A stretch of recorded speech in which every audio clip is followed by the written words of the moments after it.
Hey, what's up, good people? I'm QC. Welcome to this live stream for Talking and Grubbing. I'm here live streaming for Game 4 of the NBA Finals between the Golden State Warriors and Toronto Raptors. The Raptors, they're up 2-1. They're looking to take the commanding 3-1 series lead and hopefully close it out in Toronto Monday night to win their first NBA championship. Meanwhile, Golden State looks to tie the series at 2 and make it a best-of-3 series after tonight. And now, Klay Thompson is returning to missing Game 3 with his hamstring injury. There's no KD tonight. There's also rumors that he may return in Game 5, but in my opinion, I don't think KD is coming back for this series. I could be wrong. Let me straighten out this light here. So, if you come on, join me in the chat. I want to hear your thoughts on tonight's game. Who do you think will win tonight? Do you think Golden State will tie it or Toronto take that 3-1 lead? Also, want y'all to come on here. I want to know how you doing. How was your day? How was your Friday? Also, what you got plans for the weekend? Yes. Well, Toronto dominated from start to finish in Game 3. Kawhi, he didn't have his breakout game of the finals still, but guys stepped up around him. Kyle Lowry had 23 points. Danny Green was in double figures. Pascal Siakam was in double figures. Marc Gasol.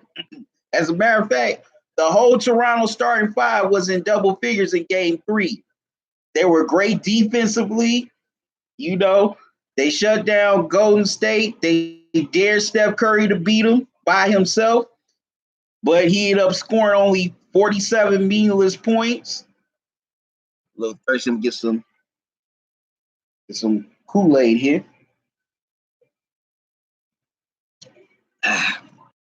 That's good. Yeah, but nobody consistently could step up along with Steph to complement his 47 points. But Klay comes back tonight. I don't know if Klay is going to be 100%. I think they're going to put him on a little bit of a minutes restriction. I don't think he's going to play beyond 30 plus minutes. So as you come into the chat, like the video. Also, I want to hear your comments on tonight's game. Plus, if you're a first-time viewer, welcome to the channel. I hope this won't be your last. I want you to subscribe so if you don't want to miss any new videos or live streams, subscribe to the channel. That way you can get all the new, you'll get word on when I post a new video or when I'm doing a live stream. Also, click the little bell, so that way you won't miss, so you can get the notifications when I do videos and live streams. Also, if you want, you can donate to my PayPal. Let me post the link for y'all for that right now. So I can keep this channel going because I'm looking to do more things with this channel. I'm looking to expand. I had so much fun going on the road again to your pit out in Vermilion. Shout out to John Vine, by the way, and doing his restaurant. I'm ready to go back out there and do some more restaurants. Some here in the Cleveland area and also some outside of the Cleveland area.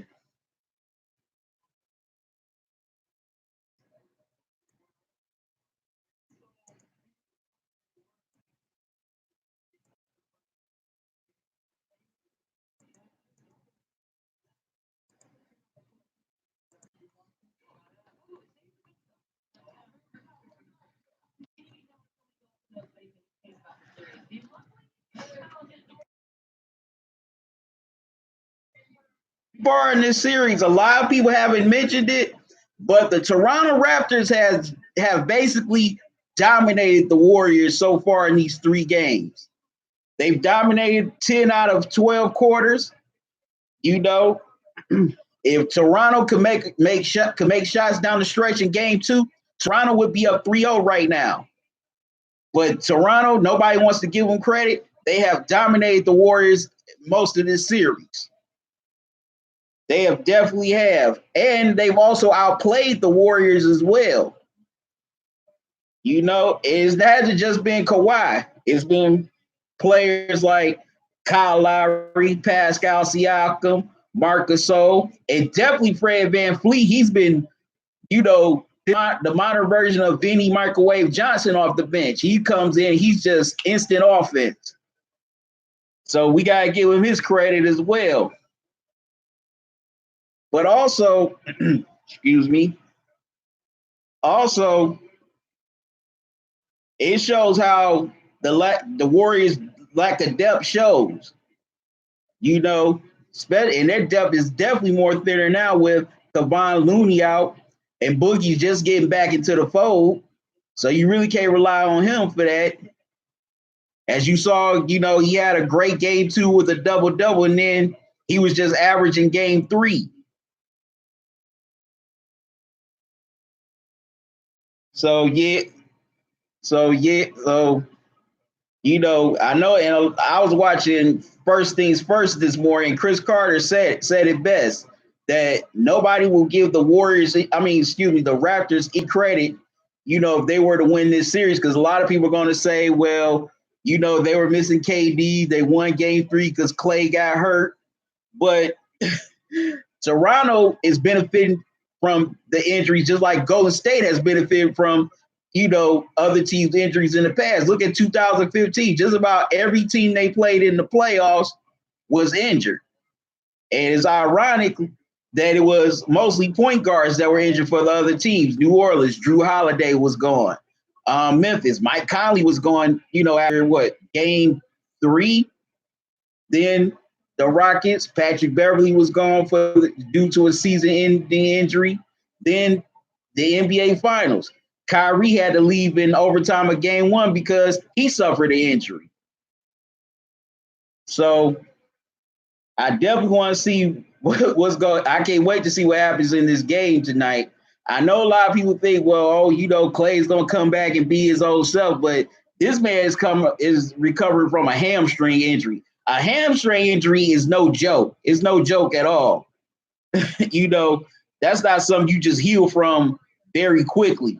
He's gonna be a little ginger tonight, you know, because he's been sitting, and plus he hasn't practiced either. So if I'm Toronto, I would definitely go at Clay's right side tonight and test out that hamstring. I would go at him early if I'm the Raptors on offense. Now, KD, I think KD's injury is a lot worse than what the Warriors are saying, because now this man has a wrap almost down close to his ankle. I don't think it's just that calf is bothering him. I think his Achilles is bothering him as well. But I could be wrong. So as y'all join me in this chat, do y'all think KD will come back in this series? How do y'all think Clay will do tonight? Also, come like the video. And if you're new here, subscribe to the channel and click on that bell icon so you won't miss any new videos or live streams from me. Because as I said on previous live streams for the finals, I will be live streaming throughout every game during the finals until the 2019 NBA Champions crown. So I will be back here Monday night for game 5. Now, I'm about to grub here on this chicken salad.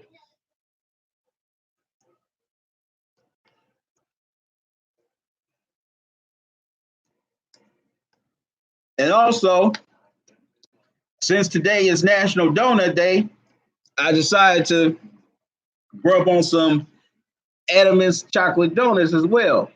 But that's for later for the dessert.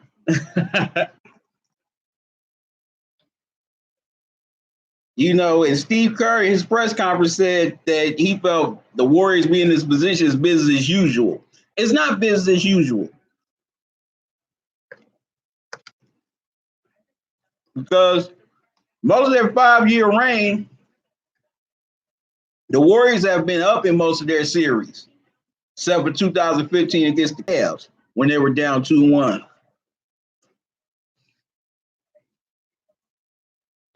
But the difference between being down 2-1 to the Cavs and 2-1 down 2-1 to the Raptors is the Cavs, they did that based on a lot of grit. You know, LeBron, all he had was Matthew Dellavedova, Timofey Mozgov, J.R. Smith, Iman Shumpert, all of them.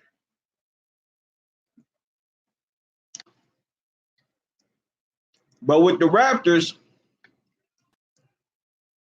the 10 out of 12 quarters of this series, the Raptors have dominated the Warriors.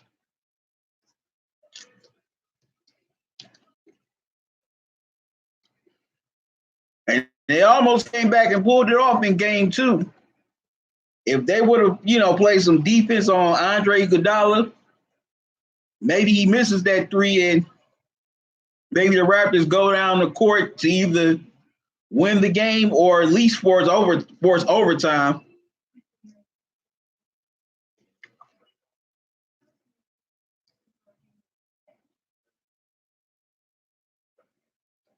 But yeah, the Raptors have dominated the Warriors.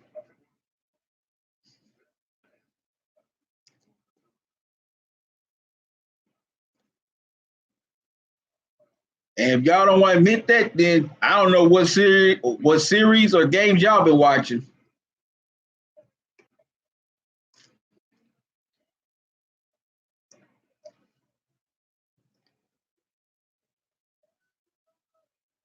And I know a lot of people feel, well, the Warriors, they can still win without KD. No, they can't win this series without KD because they don't have the depth that they once had.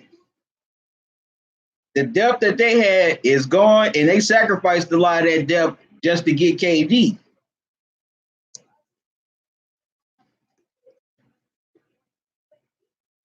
It used to be that the Warriors bench could either come back from a deficit or extend the lead. But now, once the bench comes in, the other team gains the lead on them. And they can hardly ever rally from a deficit.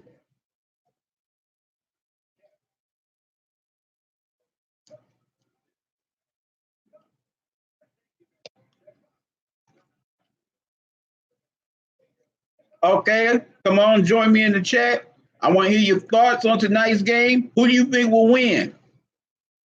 And how do you think Klay Thompson will do tonight in his first game back?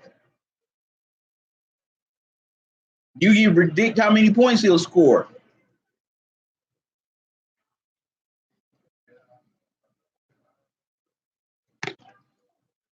For me, with Klay, let me wipe my mouth.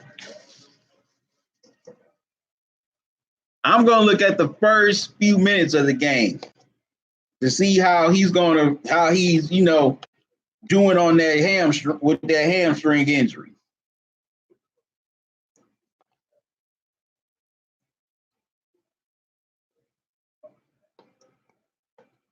Is he going to have the lift on his jump shot as he always does? Is he going to be aggressive defensively? Or is he going to be a little timid?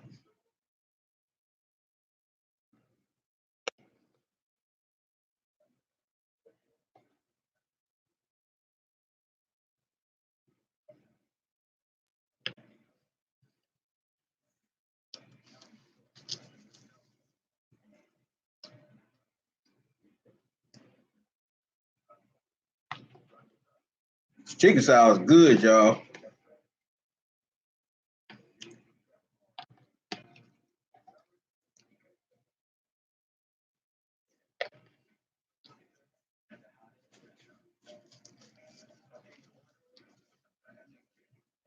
All right, y'all coming in the chat. Welcome. Thank y'all for joining me. And if you're a first-time viewer, welcome. And if you don't want to miss any new videos or live streams from me, subscribe to the channel and click on that bell, that notification bell, so that way you definitely will know when I post a new video or I'm about to do a new live stream. Excuse me.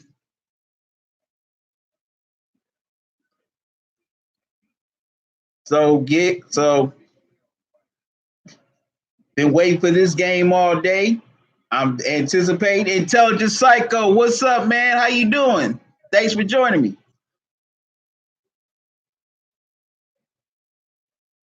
How do I think the game will go? Well, it's all going to me. I'm curious to see how Klay Thompson's going to be in those first 5 minutes. See how, he's going to be with that hamstring. Is he going to have the same lift on his jump shot? Is he going to be aggressive on defense, or is he going to pull back a little because he doesn't want to re-injure that hamstring again? And well, Draymond, you being a little overconfident, bruh. If you ain't got KD, man, y'all ain't celebrating nothing. Because even if y'all did get into a game 7, I think the Raptors would definitely take game 7. But yeah, I think the Raptors, they definitely going to try to come out aggressive early because, they anxious, they're hungry now. They want to really try to seize this series by getting a second straight at Oracle Arena so they can bring it back to the 6 and try to close it out Monday night, with the home crowd as well as Jurassic Park outside, all behind them, yelling and roaring. About to get some more of this salad. So Intelligent Psycho, how do you think the game will go?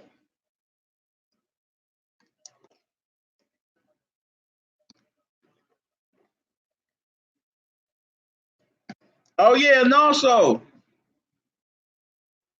I'm going to do a video about this later on.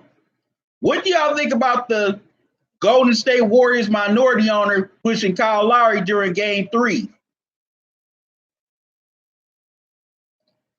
I meant to do my video on it today, but I've been so busy getting prepared for this. I'm going to do it tonight, so hopefully it'll be posted by tomorrow. So look out for that video. Okay, Intelligent Psycho, you going to watch Klay closely?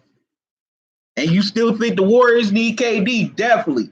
They need KD to win this series. They're not winning this. They ain't going to win this series without him.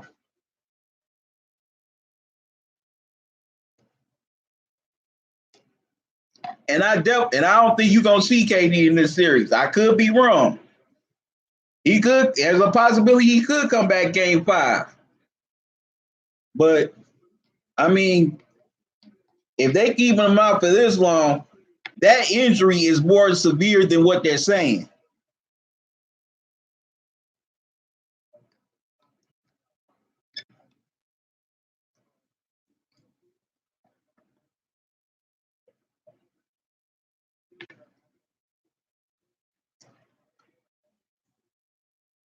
Okay, right now, they're talking to Adam Silver, and he's been talking about, what the incident that happened in Game 3 where Kyle Lowry was pushed by the Warriors minority owner.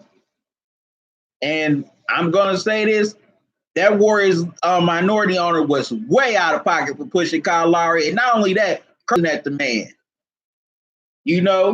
I don't give a damn how much money you pay for those courtside seats. You have no business putting your hands on players, saying anything, any racial slurs or anything derogatory about him or his family. That man should have kept his damn hands to himself, because luckily that was Kyle Lowry, because if he would have did that to the wrong player, he would have caught an elbow dead in his jaw. So yeah, that minority owner, he needs to be banned for life.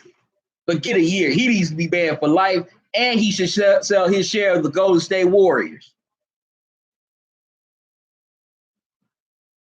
Okay, that's BS. Mark Stevens Warrior staff members push on Lowry. Yeah, that's who the minority owner's name is. Mark Stevens. Thanks, Intelligent Psycho. Mark Stevens was way out of line for doing that. Because look, the NBA, they're just really moving on from the Malice in the Palace, and that happened almost 15 years ago. They're just now moving on from that.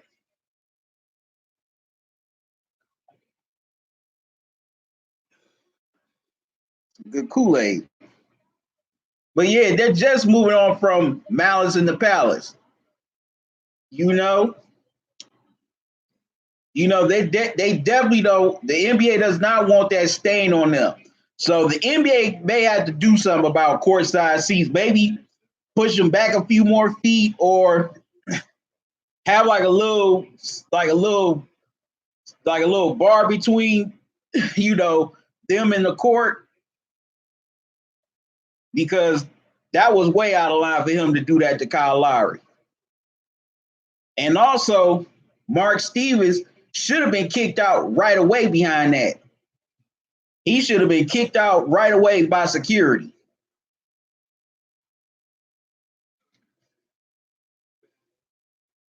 I don't get people nowadays.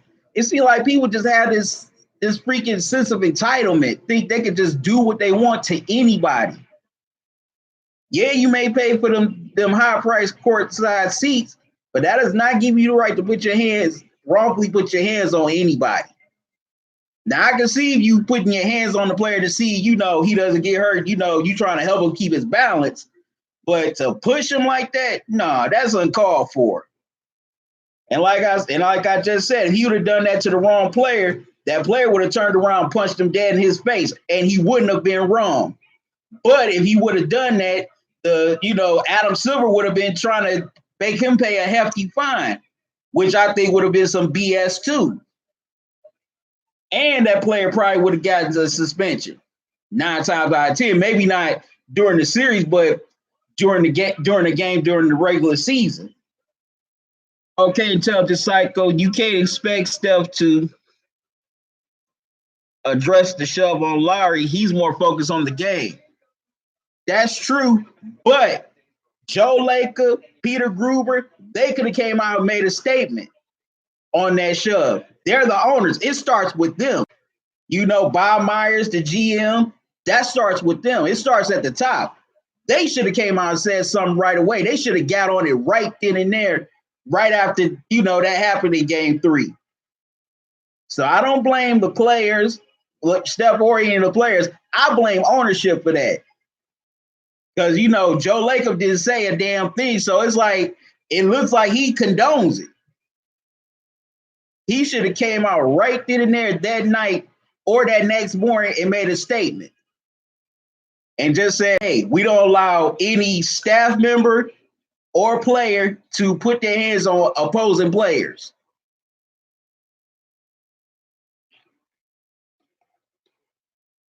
Because that's the main thing I've been wondering. Where's Joe Lacob in all this? Why hasn't he said anything? Or Peter Gruber?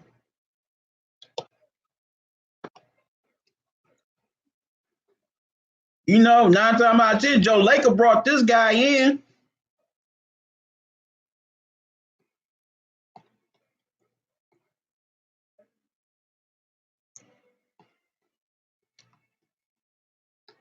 Because I know if I was an NBA owner, and one of my minority owners did that, I would definitely come out with a statement right then and there, either that night or the next morning, to just say, hey, ownership, staff are pushing on opposing players is 100% unacceptable. It will not be tolerated. So yeah, I definitely want to know what Joe Lacob had to say.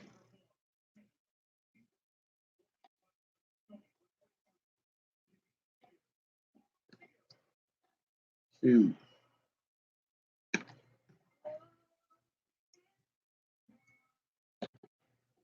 Okay, doing the national anthems right now of Canada and the U.S.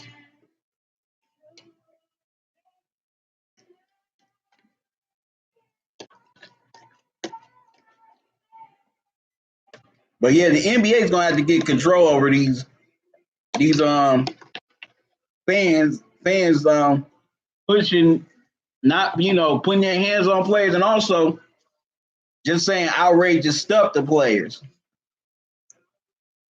As y'all remember during the regular season, matter of fact, this was in Utah.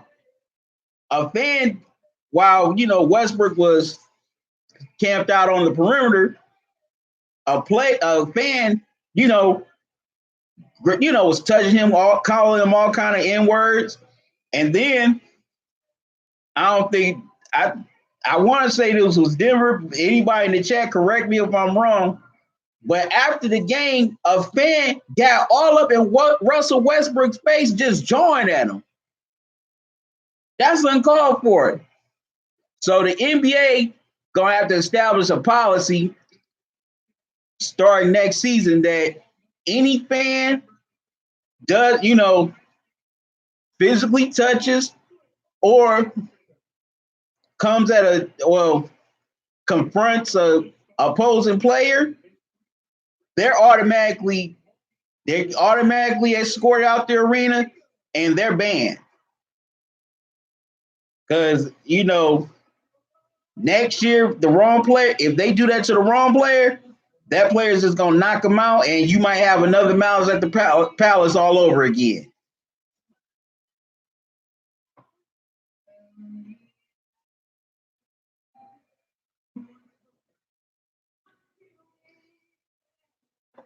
Okay, so if you join me in the chat, like the video. Also, I want to know, who do you think is going to win tonight's game 4? I'll give my prediction a little later. But I want to know who you think is going to win tonight. And I still want to know, how do you think Klay Thompson is going to do tonight? And how big of an impact you think he'll have on the game?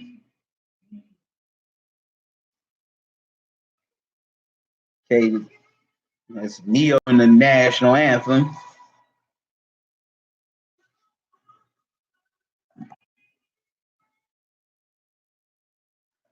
But yeah, I'm excited for this game. I can't wait for it to tip off. I'm anxious to see what's going to happen.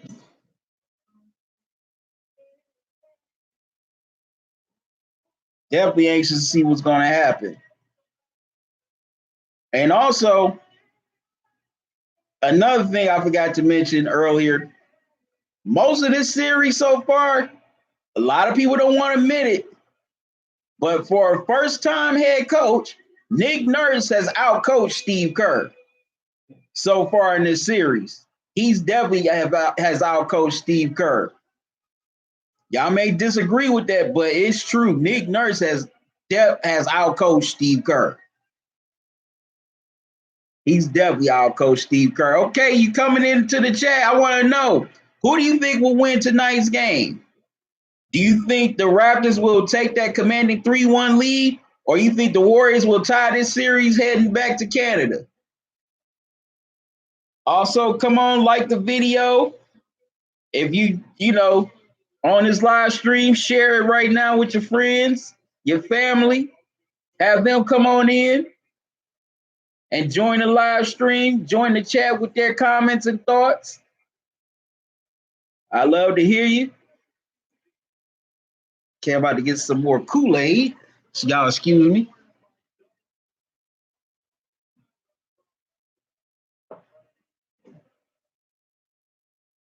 Yeah, it brought back James before games.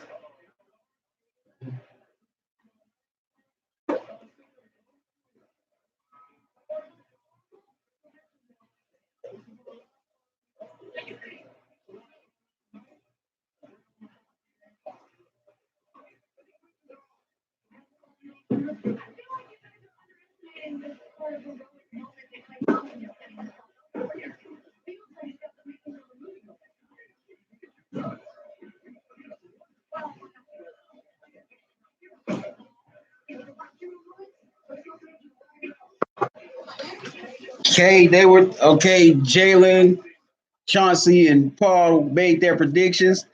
Jalen and Chauncey predicted the Warriors will win. Jalen said Warriors will win by double figures, Paul Pierce said the Raptors will win tonight. And, you know, Jalen said, well, they're not going to drop back-to-back games in this building. Jalen forgot. They did drop back-to-back games in that building before.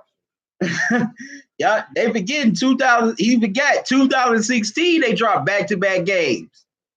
They dropped Game 5 and Game 7 in that building. So they have dropped back-to-back games before. You know? Okay.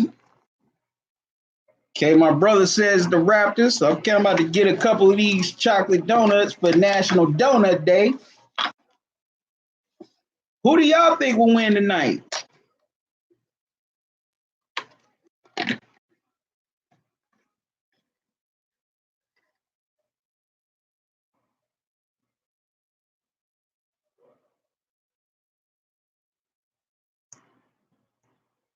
It's kind of cool NBA Finals intro that ABC put together.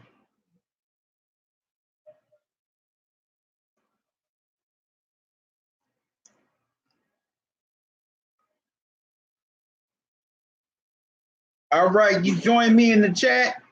Klay Thompson's return tonight, but no KD.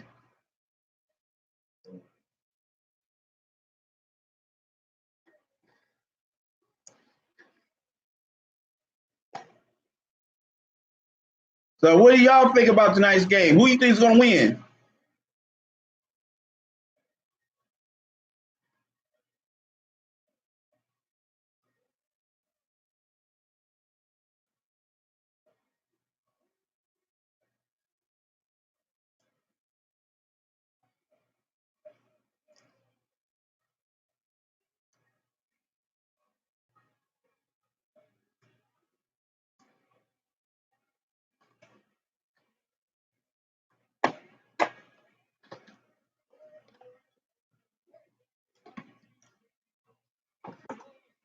Yep.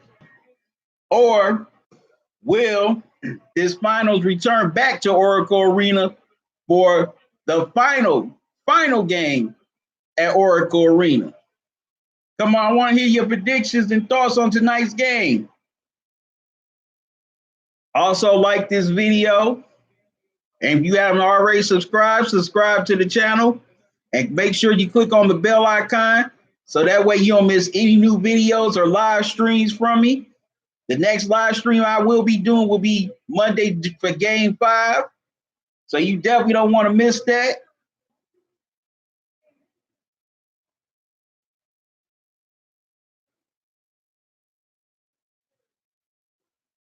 Okay, Looney will come back.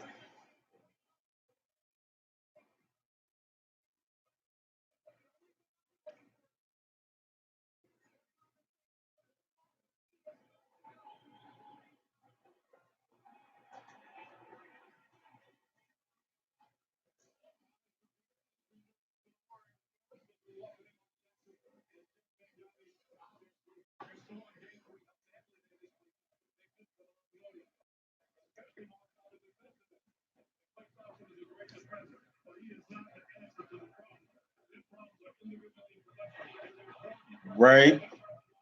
I agree with Mark Jackson. Klay ain't the answer. It's been that play. As I said before earlier, so far in these 3 games, the Warriors have been outplayed. They've been outplayed so far in these 3 games. You know, if the Raptors could have completed the comeback against the Warriors in game 2, then Raptors will be up 3-0 right now because they have dominated the Warriors in this series so far. Well, a lot of people, to me, it's just like a lot of because a lot of us aren't used to seeing the Warriors in this position. You know, we've seen them. We're used to seeing them dominate teams. We haven't really seen them be dominated. You know, 2016, the Cavs outplayed them. Here, the Torontos have dominated them. You know, and they've been, and you know, as individuals, the Warriors have been garbage. You know, especially defensively. and a little bit offensively. You know, with players outside of Clay and Steph, the rest have been pretty much garbage. You know, yeah, Quinn Cook, he had those big threes in game 2. Boogie, yeah, he had the double-double in game 2 as well. But y'all forget, he's still recovering from his injury. So he's basically playing on one good leg. Excuse me. And, you know, the Raptors have been the more deeper team in this series. Their depth has shown. You know, with guys like Fred VanVleet, and also the supporting cast of Toronto has stepped up most of this series. Marc Gasol, Pascal Siakam, who I definitely think should be most improved player of the year. If they don't give it to him, then that man's getting robbed. You know, Kyle Lowry's been good. So you know, instead of, it seems like a lot of people don't want to give credit. Nobody wants to hardly give credit to Raptors for what they've been doing. Everybody just wants to look at what the Warriors for what they haven't been doing. You know, I see people joining the live stream. Come on, chime into the chat with your comments, your thoughts on tonight's game. Don't be shy. You know, who do you think will win tonight's game? Get a couple more of these donuts. Getting these chocolate Edelman donuts for National Donut Day. Also, if you coming into the chat, I want to know, what's your favorite donuts?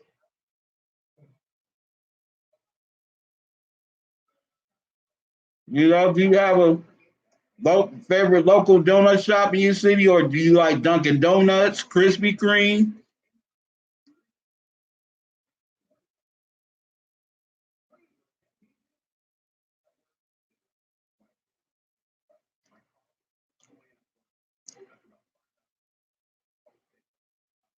I haven't had these donuts in a while. I forgot how good they were.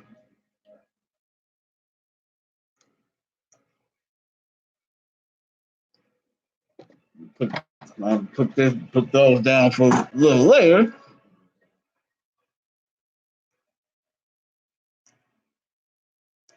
But yeah, if Toronto can win this game tonight, then in my opinion, come Monday night, this series is over. But if the Warriors win tonight, I can definitely see this series going 7 games. Now, will KD be back? Well, you know, will be back in this series? Who knows? But my estimation is, I don't think he's coming back in this series. I really don't. Because you don't just recover from a calf injury like that quickly. And I think there's more wrong with KD than they're letting on. But that's just my opinion. But yeah, Kevon Looney, he's going to be active tonight. As y'all already know, Klay Thompson's coming back tonight.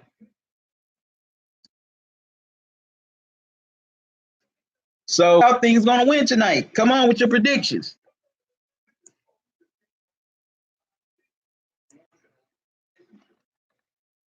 Yeah, but I'm anxious to hear your predictions.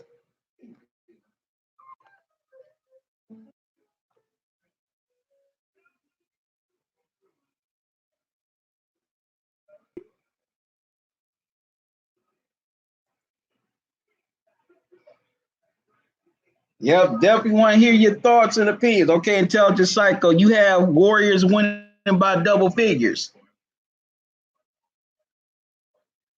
Okay, so Intelligent Psycho, since you predicted the Warriors win, how do you see this series turn out? Do you think, you know, will the Raptors win in 6, or this series is going the full 7 games?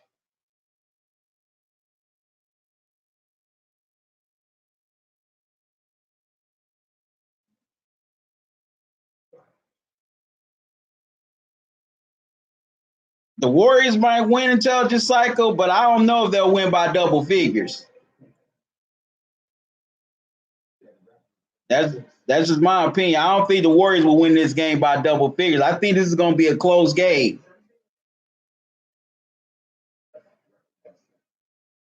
Oh, okay. Tell Disciple donuts are apple cinnamon from a donut shop called Long's Bakery. Where's Long's Bakery, man?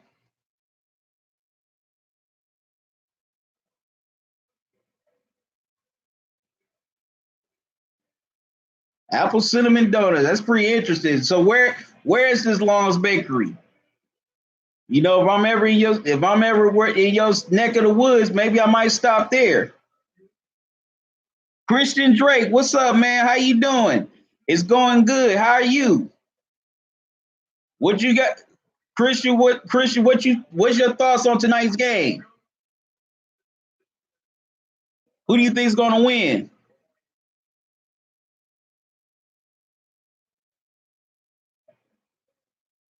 Okay, the starting lineup. Okay, everybody stays the same. Okay, Chris, you got Toronto winning on. You got Toronto winning a second straight in Oracle Arena. Okay. Okay, we about to tip off and see. They're about to find out.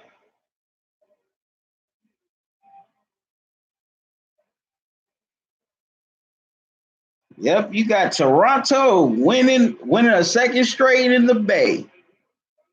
Coming back to the 6 up 3-1.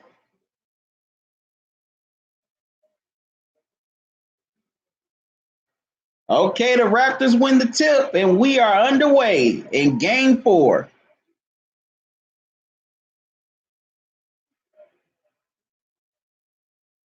If I'm Toronto, I'm going at Klay Thompson early to test that hamstring.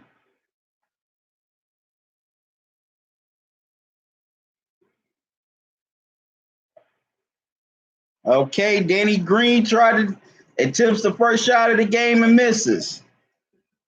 And now here come the Warriors on offense.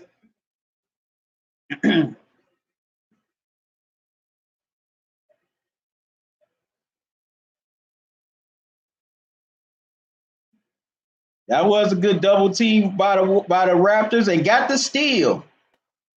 And they take the ball away from the Warriors. Now here they come back on offense. And the Warriors come up with a knock away. Wow, Danny Green with another steal. And Danny Green misses a 3. Okay, tell it to Psycho, where's Long's Bakery in Indiana?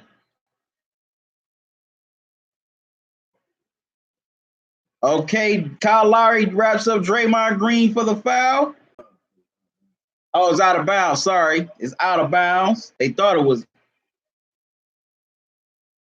Okay, Kyle Lowry tried to take the charge, but no call. So, yeah, Intelligent Cycle, I definitely want to know where is that donut spot in Indiana.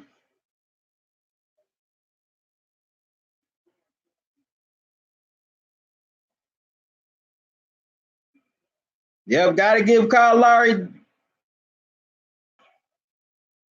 That was good hustle, good defense.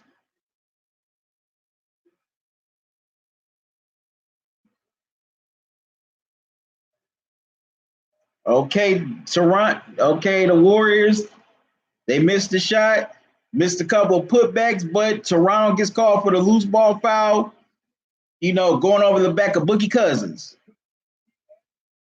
That's on Marc Gasol. All right, coming into the live stream, welcome. Also, come on with. I want to see. Come on, join the chat with your thoughts and comments on this game. The Raptors, they're back on offense. Okay, and Siakam misses a wide open 3-pointer in the corner.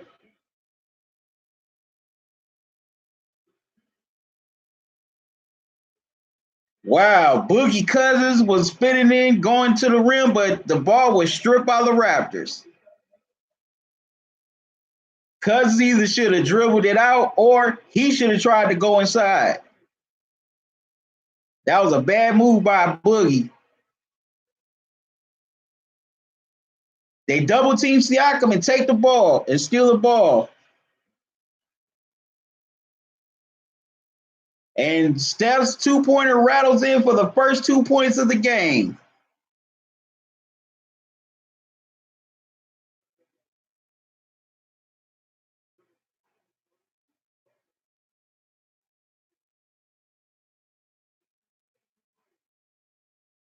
Okay, Danny Green misses a wide open 3. Yep, and Toronto started 0 for 4.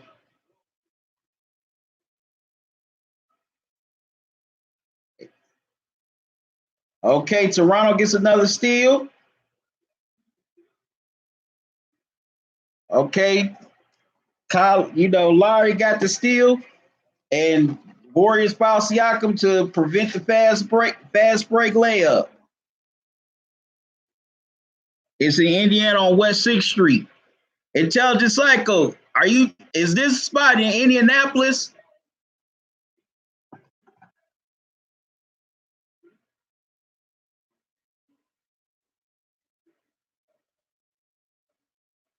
Okay, Pascal Siakam is at the free throw line.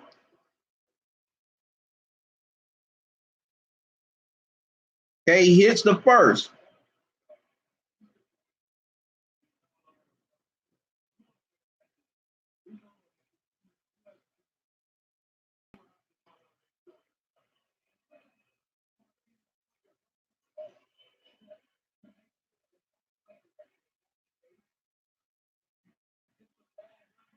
And Siakam misses the second free throw. So Warriors lead 2-1. Like a baseball score. What's up, man? How you doing? I can't show the game, man. I can't show it due to copyright reasons.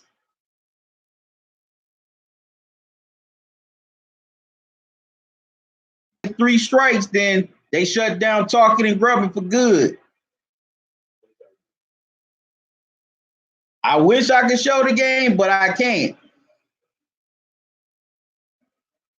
YouTube wasn't so strict with the copyrights, I'll show the game, but I can't.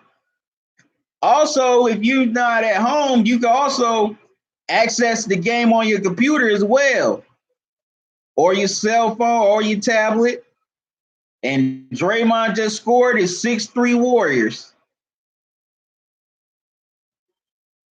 And Kawhi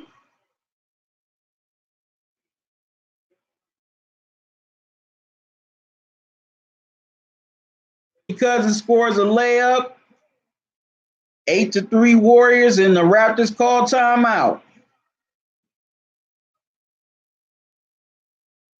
Oh no, they don't call a timeout. Okay, Intelligent Psycho, Long's Bakery is in Indianapolis. All right, Raptors just scored. It's 5-8. So, okay, Intelligent Psycho, if I'm ever in Indianapolis, I would definitely check out Long's Bakery for those donuts. Also, Intelligent Psycho, how's their glaze? Okay, the Warriors, they just missed the shot, and here comes Toronto back on offense.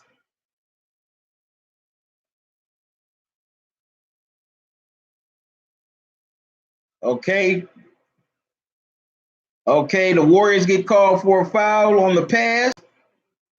Now they call a timeout.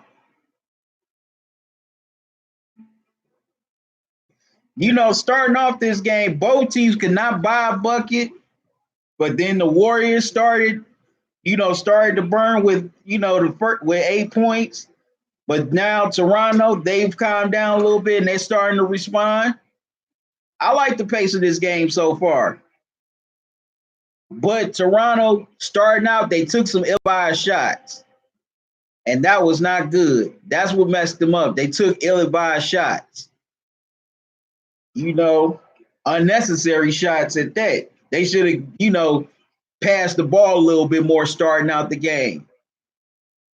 And also, as I've said before on this live stream, on these live streams many times, take the shots within the offense. Don't just jack up anything. Take the shots within the offense. If a wide open three is there, take it. But don't just, start jacking up and heaving everything. Excuse me. Okay, for those of y'all joining me in the chat, I've been grubbing on some of these Edmonds chocolate donuts because it's National Donut Day. I want to know, what's your favorite donut? And do you have any favorite donut spot? It could be franchises like Krispy Kreme and Dunkin' Donuts, or it could just be your favorite local donut shop or bakery in your city. And also, I want to know what y'all think about this.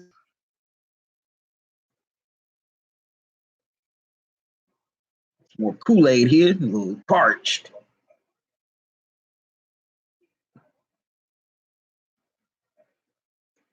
Some good Kool-Aid. So yeah, Toronto, they have to take better shots, take it within the rhythm of the offense. Golden State, you want to keep on pushing the tempo, keep on passing, keep on cutting. Okay, Intelligent Psycho. Okay, Glaze is pretty damn good. And Raptors should test out Clay. Definitely agree, Intelligent Psycho. That's why I'm surprised at.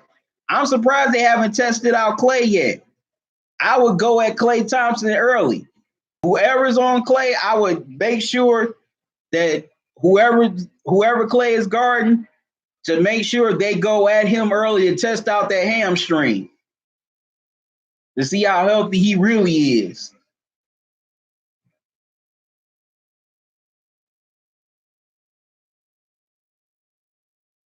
Yeah, that's one thing I'm surprised about. Surprised by the Raptors. Surprised by the Raptors. They haven't gone at Klay Thompson yet. They definitely need to go at Clay starting out in this first quarter.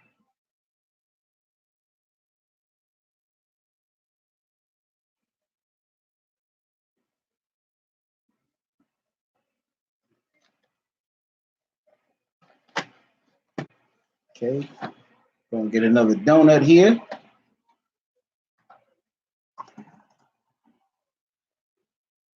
And now Kevon Looney is into the game.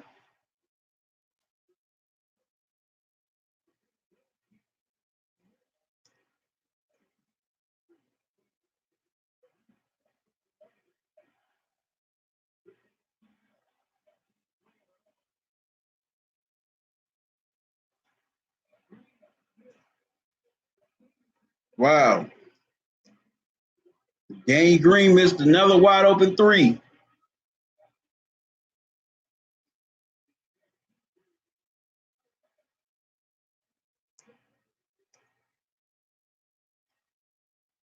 Okay, he just threw an alley-oop to Looney, so it's 10-5 Warriors. Kawhi draws the foul. He's heading to a free throw line. Got something.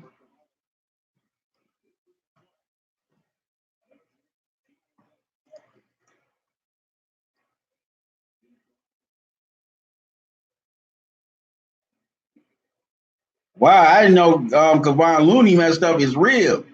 They say he can't re-injure that. They say he can't re-injure that rib again. Otherwise, he will be out.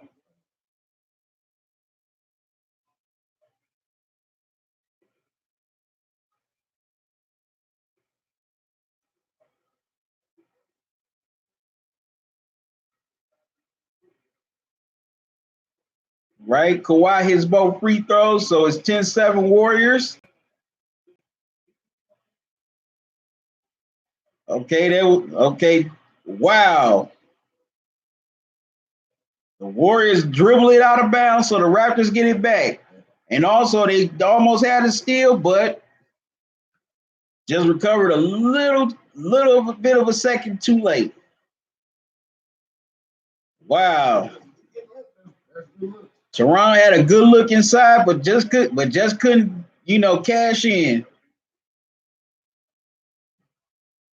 Now here come the Warriors back on offense. Okay, Steph misses a three-pointer. That wasn't a good shot.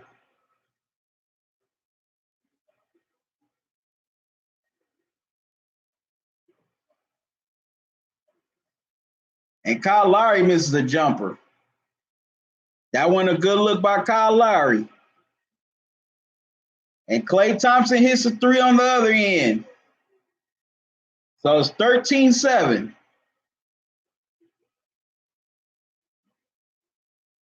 Okay, Kawhi Leonard answers back with a three-pointer, so it's 13-10 Warriors. Excuse me. Okay, Raptors try to get a steal, but end up deflected out of bounds. So the Warriors keep it.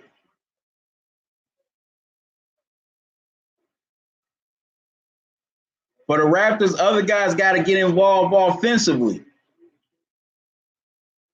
They got to open up shots for other guys.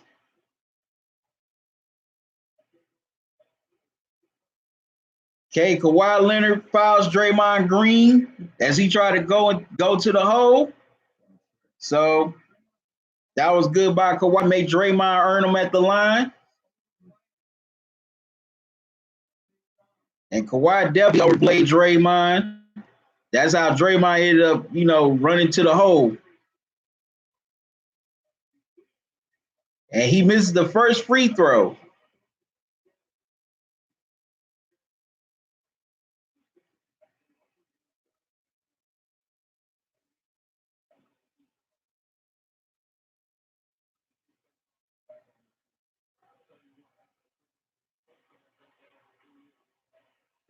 Oh, my bad. He hits both free throws. So it's 15-10 Warriors.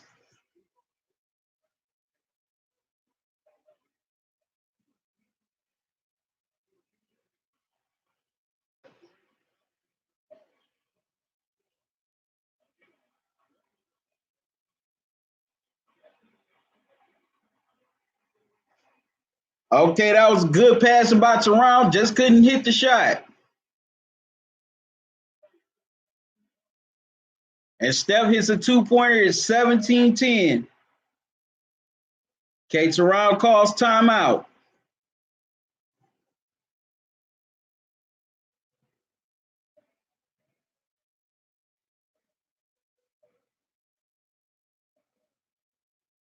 No way in hell McKinney should have flown in all the way from the three-point line to get that rebound. Marc Gasol should have jumped in and got that rebound. Even you had to put his little behind on the floor. He shouldn't have let him get that rebound. No way, not from the three-point line. Now, if he was near the rim, okay. But all the way from the three-point line, oh, hell no. No way you let somebody come in that far to get a rebound and I'll hustle you. So what's been going on so far in the first quarter? Golden State, they've made shots. The Raptors, they've missed some shots. And some shots were bad, but they also had some good shots that just didn't go in. Like the previous possession before Steph hit the two-pointer, the Raptors, their ball movement was there, but just couldn't hit, but the shot just didn't go in. And Golden State, they're hitting shots. Plus, they feel like they got a boost now with Klay and Kevon Looney coming back. And they got the Oracle Arena crowd behind them. So they're definitely feeling good about themselves right now. Toronto, they're kind of getting, right now they are getting out hustled as well. There's no way in the world that they should be getting out rebounded by smaller dudes. So they definitely got to work on their rebounding better, as this game goes on. So if they can do that, hit better, hit their shots and get some more better quality looks, they'd be all right. You know, the Warriors, they want to try to blow out the Raptors early. Well, that's what they're trying to do, in my opinion. You know, it's like they're not waiting for the third quarter. They want to end. They want to really blow them out by the first quarter. So I want to know what's y'all thoughts on this game so far. Come on, join the chat. Oh, yep, join the chat. I want to hear your thoughts and comments on this first quarter. And also, if you join the live stream, welcome. You know, subscribe. If you haven't subscribed to the channel, please subscribe to the channel and click on that bell icon to make sure you don't miss any new videos or live streams from me. Come on, don't be afraid. Come on, chime into the chat. I don't, even if you are a Warriors fan or a Raptors fan, y'all welcome. I want to hear fan bases thought, both fan bases thoughts on the game.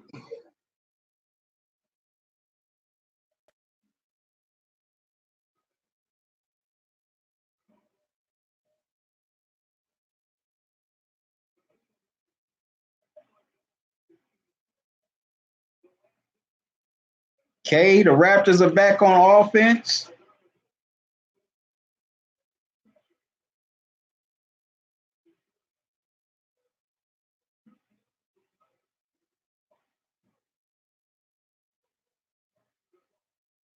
Okay, Curry grabs it. It's going to be a jump ball between him and Marc Gasol.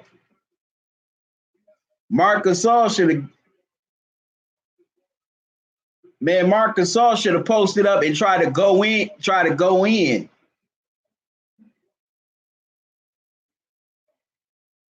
He should have tried to go in, either try to get a hook shot or just foul. Okay, Kawhi Leonard hits the two-pointer as the shot clock was getting ready to expire. So now it's 17-12 Warriors.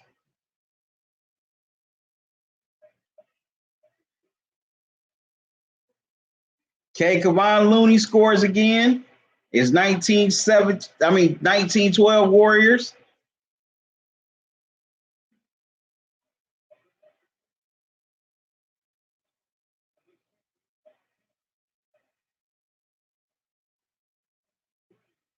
Okay, Kyle Lowry misses the open three-pointer, and the Warriors back on offense.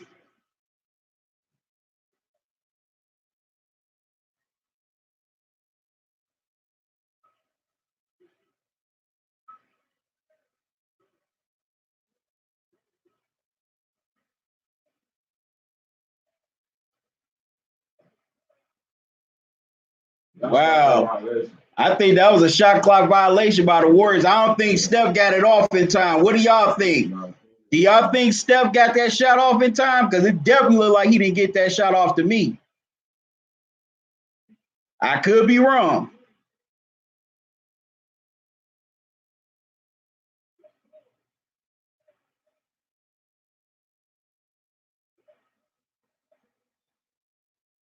Okay, Livingston knocks the ball out of Gasol, hands out of bounds, so the Warriors get it back. No, he did not get that shot off in time.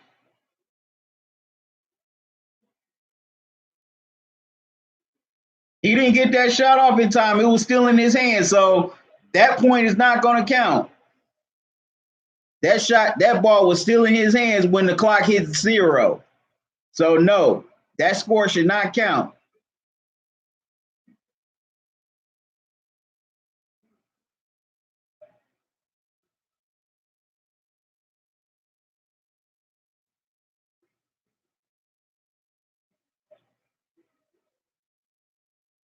Okay, McKinney all the way from the perimeter scores. It's 23-12.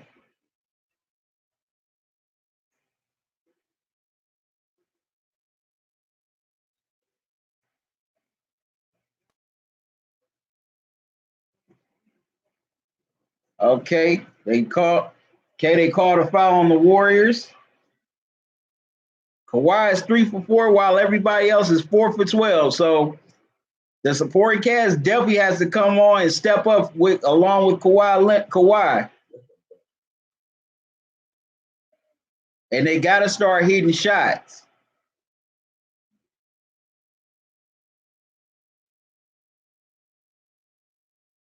But also, you got to give the Warriors defense some credit.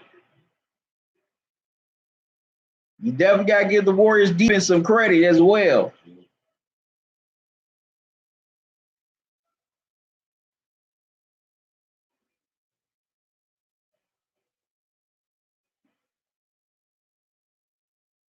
Cade McKinney got the offensive rebound, but Kawhi blocked the shot.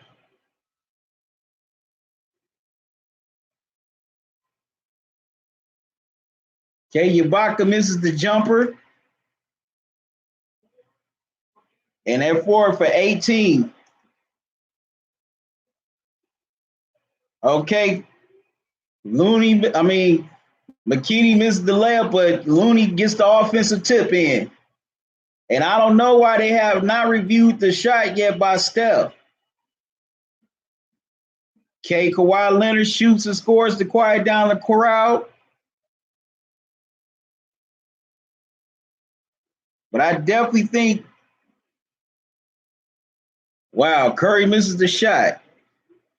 Now here comes Toronto.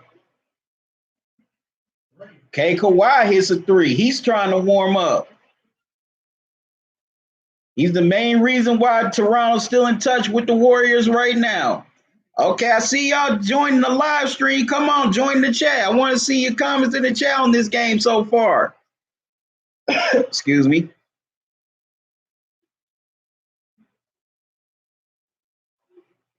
Okay, the Raptors got a steal off of Curry.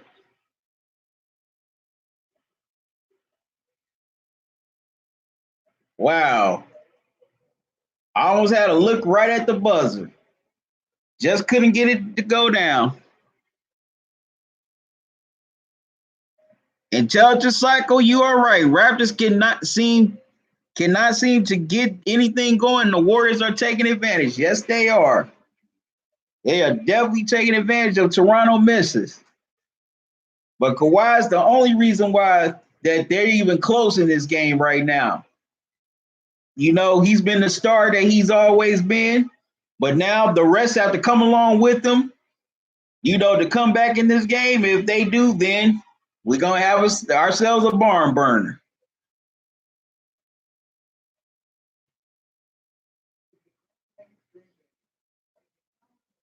Yep, the Raptors, they cannot hit any shots, but also you got to credit the Warriors defense as well.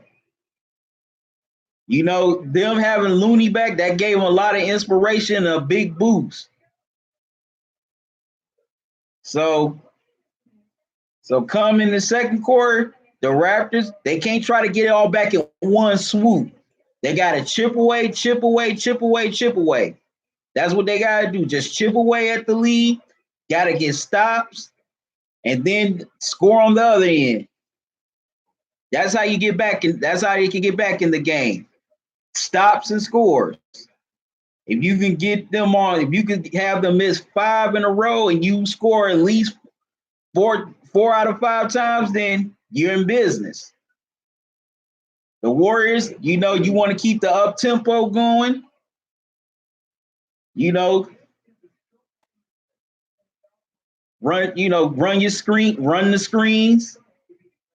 But also Toronto, they have to keep being physical on those screens, those split screens and double screens. They got to stay physical with Golden State.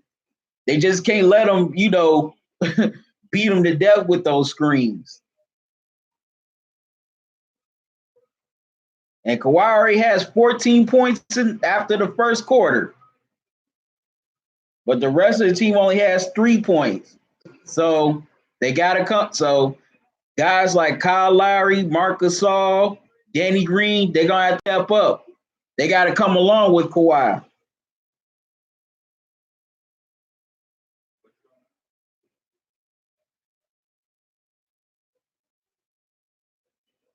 Definitely going to have to come along with Kawhi in this second quarter.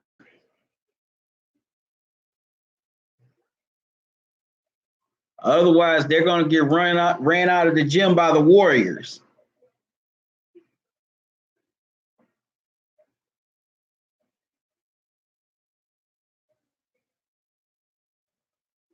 So, yep, starting the second quarter, if you're the Raptors, you got to chip away at the lead.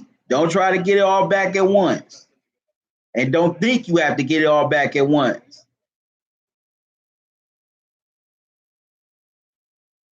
Y'all, excuse me. Okay, Intelligent Psycho. Yeah, I didn't think so. I didn't think they were going to count Steph's basket because that ball was still in his hand when the shot clock hit 0. So I definitely knew that shot wasn't going to count. So it's 23-17 heading into the second quarter.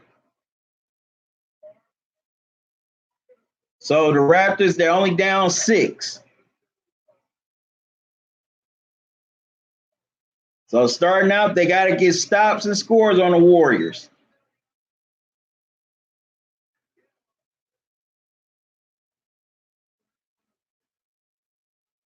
And they're definitely making, I agree with Nick Nurse. They made some mistakes on the switches.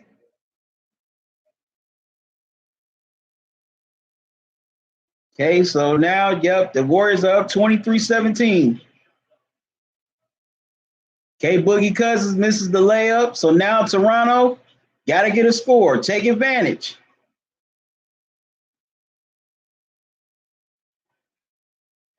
Okay, Serge Ibaka hits the shot right at Boogie.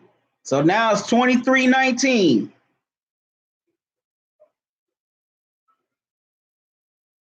All right, gotta keep the pressure. Keep the pressure on the Warriors.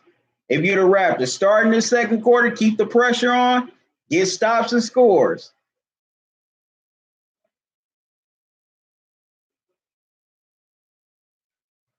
Okay, Boogie Cousins misses the shot as the shot clock expires. Here come the Raptors.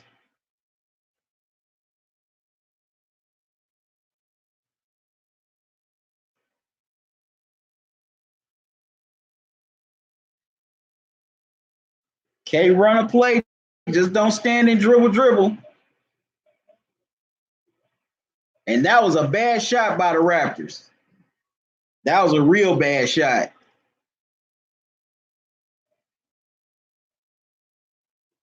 Okay, and the Warriors score 25-19. They score in transition.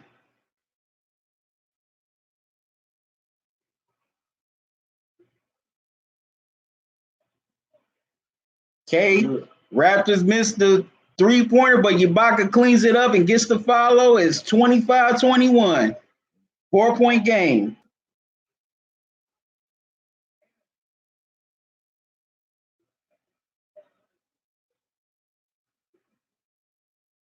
And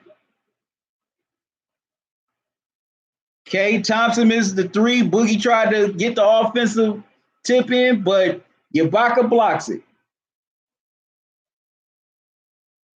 Wow, Klay Thompson, hell of a defense.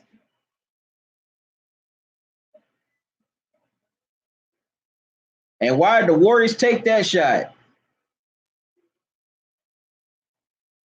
That was not a good shot by the Warriors.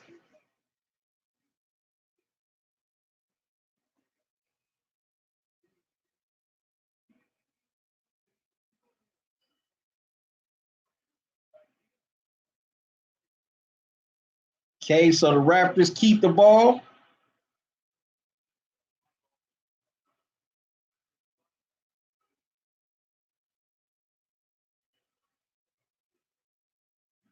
Okay, the Warriors break up the pass.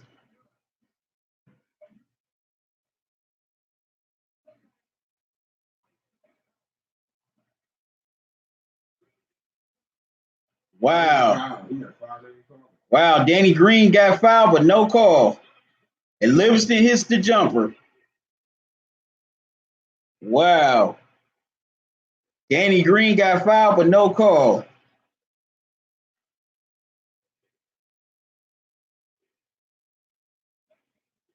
And Ibaka hits another jumper. 27-23. Wow. Kawhi and Ibaka are the only one, are the main reason that they're still in that the Raptors are still in contact with the Warriors.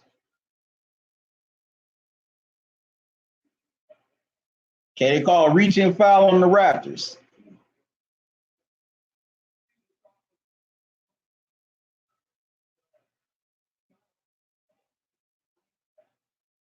Wow, I've never seen Ibaka hit a shot behind the back and off the dribble.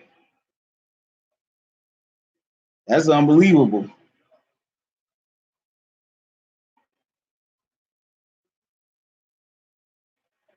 Okay, Clay hits another jumper.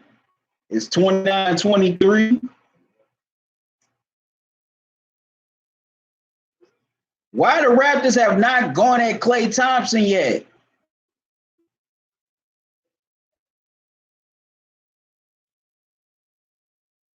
Go at Klay Thompson, hamstring. Wow, Danny Green misses a three, and he's been struggling so far in this game. Danny Green has been struggling.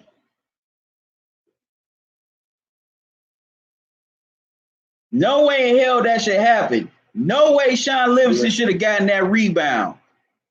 If you're Toronto, you have to secure the rebound. That's another thing that's been messing them up so far is offensive rebounding. No way smaller guys should be out rebounding you. No way. Okay, Fred VanVleet go hole is 31-25. But no way guys like Alfonso McKinney and Sean Livingston should be out rebounding you. No way. Okay, Quinn Cook misses a three-pointer, and the Raptors are back on offense. Casey Siakam posts up and hits a shot. It's 31-27. The Raptors have to clean up, have to get those rebounds. They have to secure them.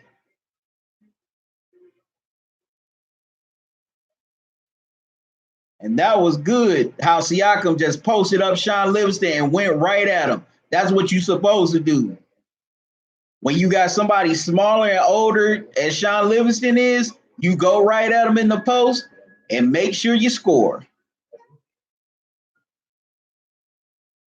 So, yeah, so far in this quarter, the Raptors, they've come back. You know, they're starting to fight. They're starting to chip away at the lead. But they still haven't secured the rebounds.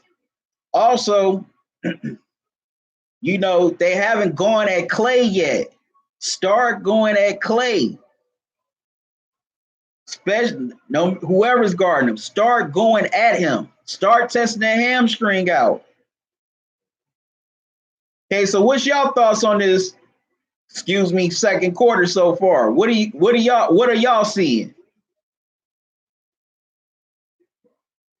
You know, Raptors, their hustle has to be a lot better. They got to secure those rebounds. No way smaller guys should be getting loose balls or offensive rebounds. And definitely guys should not be coming in all the way from the three-point line to get a rebound, especially when you're at the rim. So, yeah, Toronto definitely has to rebound the ball better. But I like their fight, and I like how they're coming back.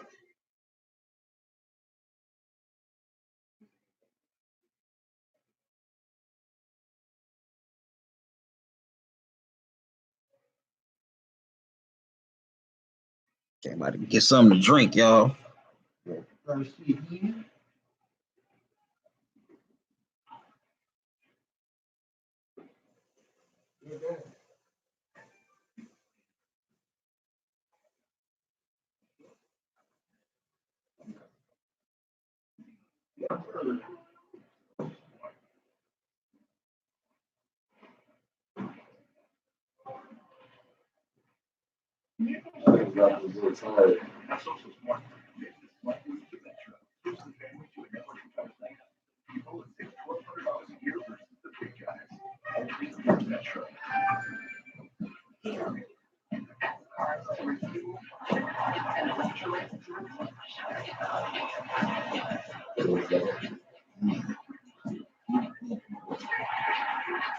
Around this time.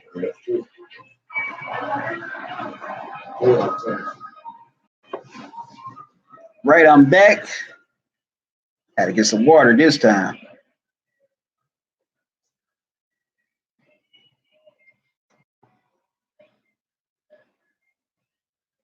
Yep, intelligence cycle. The Raptors are definitely chipping away, and they're attacking the basket.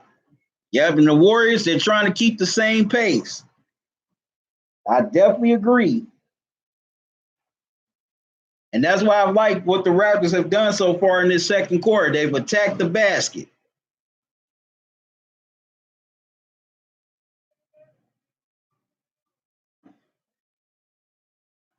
And they got to continue to keep chipping away.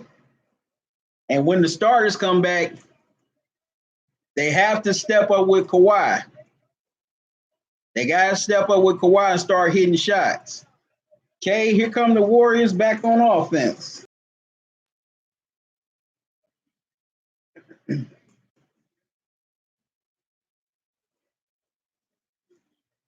Okay. Klay Thompson hits his layup.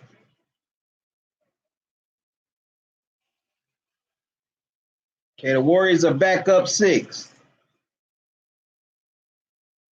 Wow. Siakam had a layup and missed.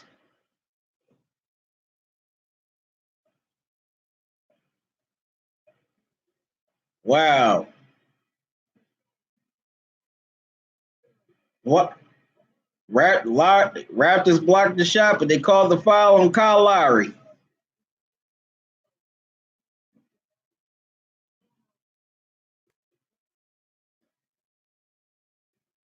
So McKinney's at the free throw line.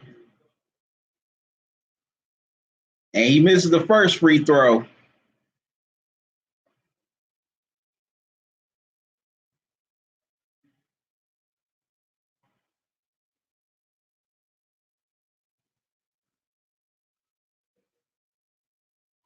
And he misses both. So it stays a 6-point game.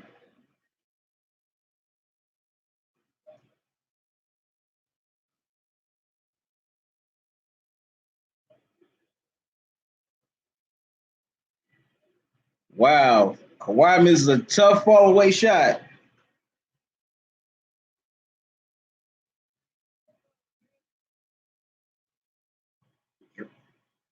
And Draymond scores a layup. It's 35-27.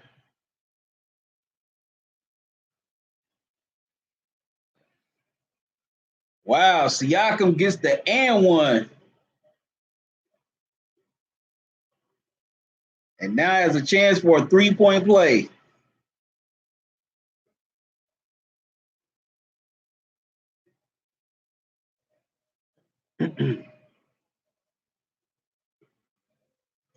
That was a hell of a finish by Pascal Siakam.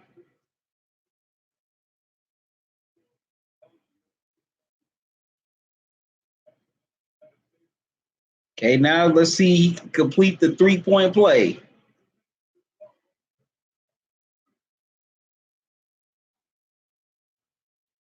And he does. Okay, so it's a 5-point game, 35-30.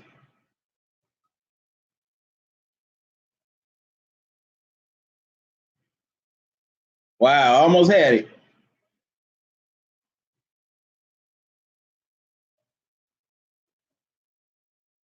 Okay, 37-30. 37-30.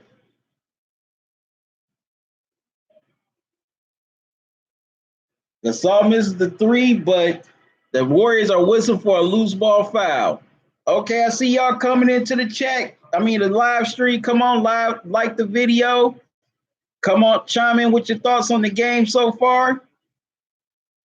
Tell me what you like. Tell me what you like what you see, and tell me what you don't like. What both teams need to do to win this game.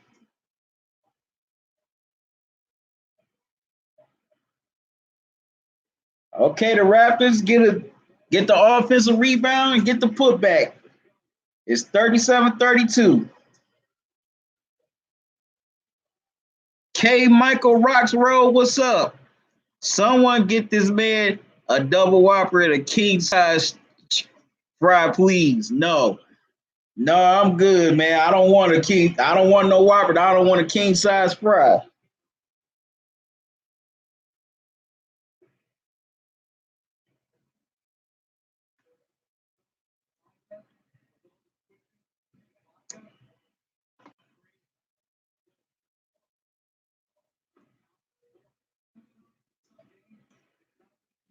What's up, Michael? How you doing? How's your Friday going? What you got planned for the weekend? What you think about this game so far?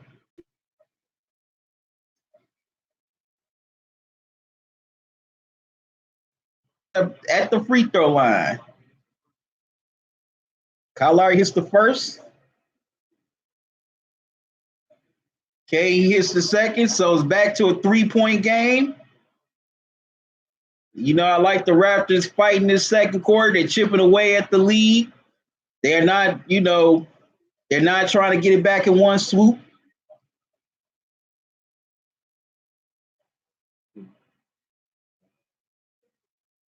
Wow, they called an offensive foul on Steph as he was trying to go for the three. At first, they thought the foul was on Kyle Lowry, but yeah, Steph tried to karate kick Lowry. Okay, he thought he was Bruce Leroy, and the Warriors steal the ball. It was a steal by Iguodala.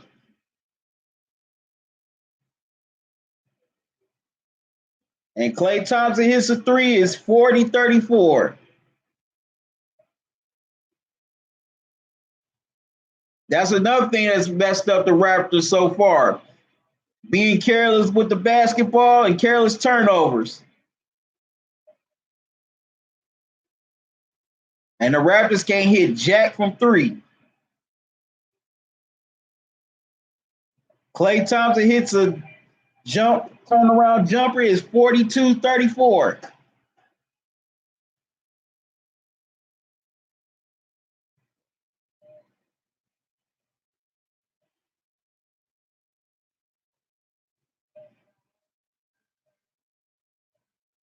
And another thing, if I'm Nick Nurse, I would take Kyle Lowry off of Klay Thompson and have somebody bigger guard Klay. That's another thing that's messing him up. Stop putting Kyle Lowry on Klay Thompson. Keep him on Steph. Bring somebody bigger to guard Klay Thompson. Because all he has to do is just post up on Lowry and just hit a turnaround shot.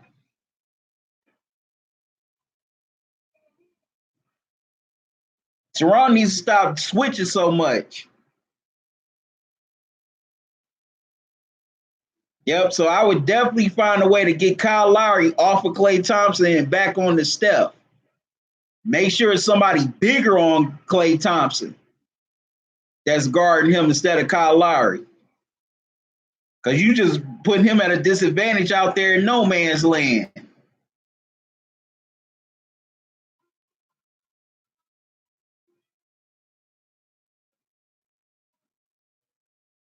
And also, Toronto has to get back quicker in transition on defense. You know, they should be guarding the man instead of guarding the ball. That's what you're supposed to do in transition. You guard the man, not the ball. Or you don't watch the ball either. That's another thing that's messing up. They're ball watching. You don't watch the ball. Watch the man. And make sure you guard the man. Guard your man, not try to guard the ball.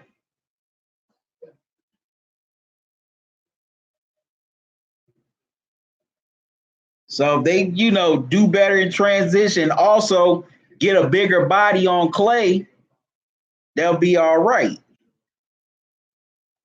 But because the Warriors, they're just running the pace. They're controlling the tempo. They want to go up and down.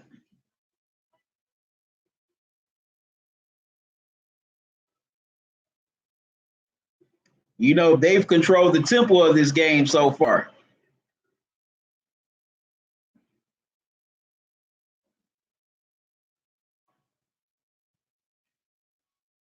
Okay, so y'all joining this live stream. Tell me what you think about this game in the chat so far. Y'all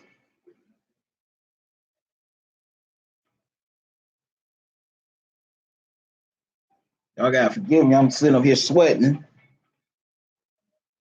due to this light.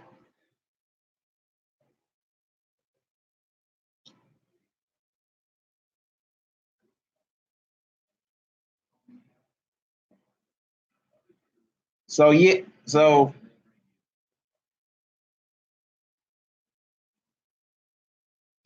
so if you were Steve Kerr and Nick Nurse, what are you saying to your teams right now in this time out in the huddle? Let me know in the chat.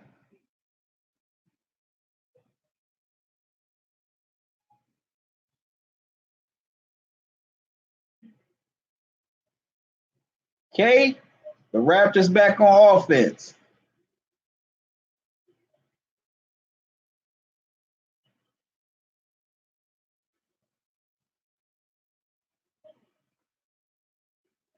Okay, Kyle Lowry knocks down the shot, so it's 42-36.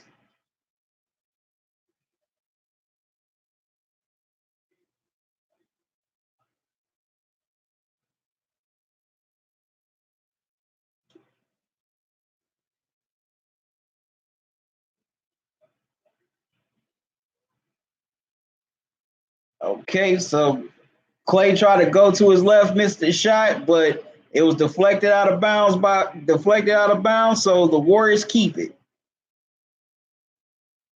It was deflected out of bounds by the Raptors, I mean. And Klay Thompson hits another shot, so it's 44-36.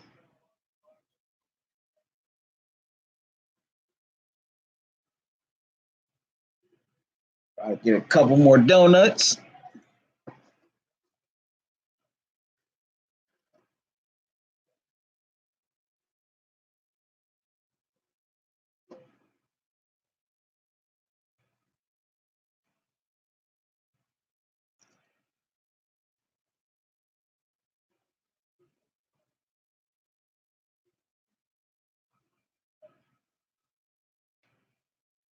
Call it out of bounds.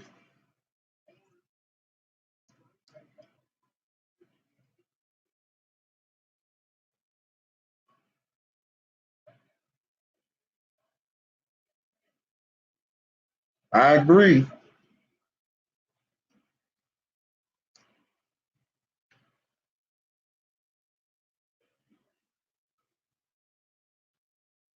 Okay, Steph missed the shot, but that was a bad offensive sequence by Toronto.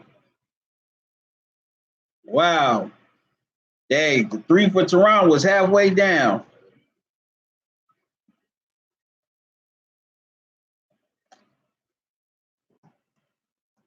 And the Warriors missed an alley-oop.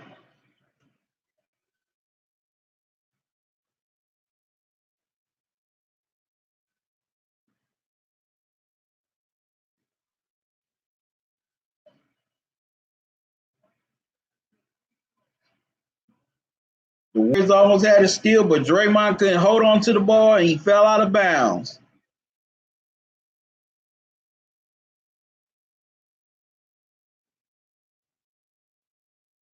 So the Raptors get to keep it.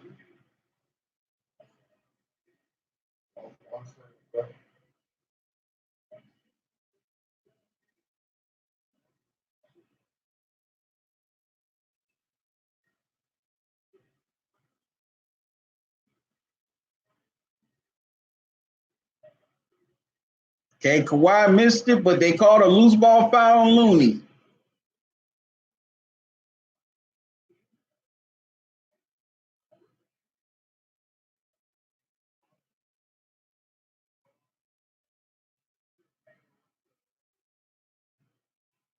And I gotta give Toronto credit, despite being down, they've hung in there. Okay, Marc Gasol hits the first free throw. You know, any team, the Raptors, they could have packed it up, and said, hey, we got game 5, but they are fighting and hanging in with this Warrior team. Because the way the Warriors have played, it seemed like the Warriors should be up bigger than what they are. But you got to give Toronto their props for hanging in there, fighting. Okay, so Marc Gasol his both free throws is 44-38. And Draymond still can't hit.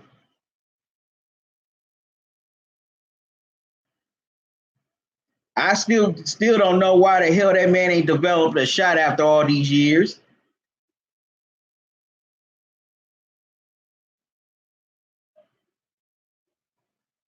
Wow. That was not a good shot by Siakam.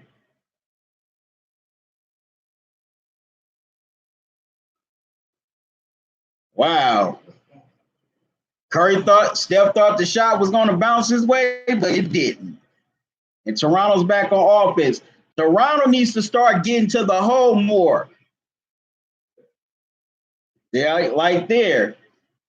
Got the lob. K is 44-40, 4-point game. Toronto's chipping away. They keep on fighting. They're trying to come back.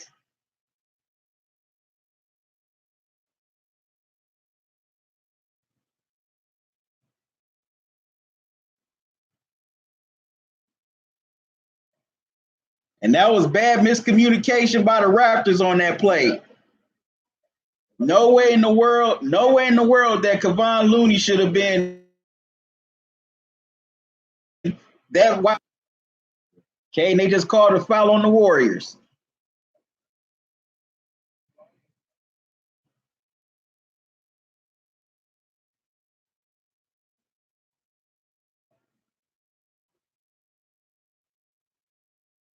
Yeah, they should have. No, Marc Gasol should have been more closer to the paint. Okay, Kyle Lowry hits the first free throw. No way that should have happened on that possession. That was bad defense and a poor communication. It was poor in all categories. Okay, Kyle Lowry hits the second. It's 46-42. It's a 4-point game. It's amazing that the Raptors have hung around in this game with this Warriors team, despite the fact they're shooting woe, despite the fact they've had their shooting woes most of the game. Okay, the Warriors turn it over, so the Raptors get it back with 15.4 left in the second quarter. Let's see if they can take advantage. If they can either make this a 2-point game or a 1-point game going into the half.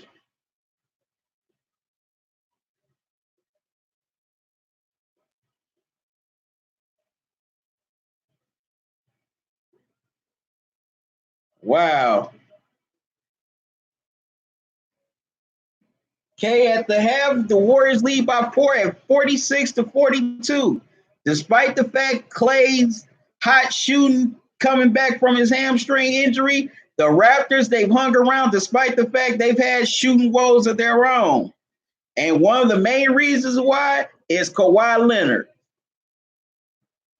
Kawhi Leonard is the main factor, that main reason why that Toronto is still around this game. And also, gotta give a little credit to Serge Ibaka. He hit some key shots in that second quarter in his, during his time out on the floor.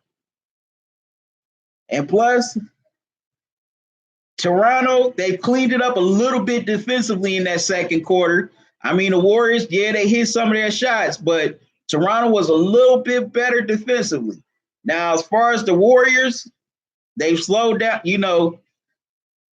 they were running their pace, early in the second, but Toronto's defense has really slowed them down and made them execute in the half court, and they did not have an answer for that, answer for anything in the half court late in that second quarter. So that's my take on the first half. So what's y'all take on the first half? I want to know, what do y'all think about the first half? Because it seems like the Raptors should be down by 12, 15 points. But, they're deep. They got better defensively in the second quarter, and that's why they're still in this game, because of their defense.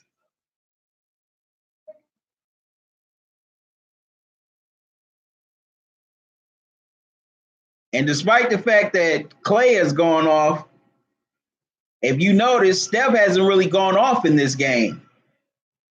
So they've done a pretty good job defensively on Steph. But, Klay has been balling out of control. Looney's been, making a little bit of noise.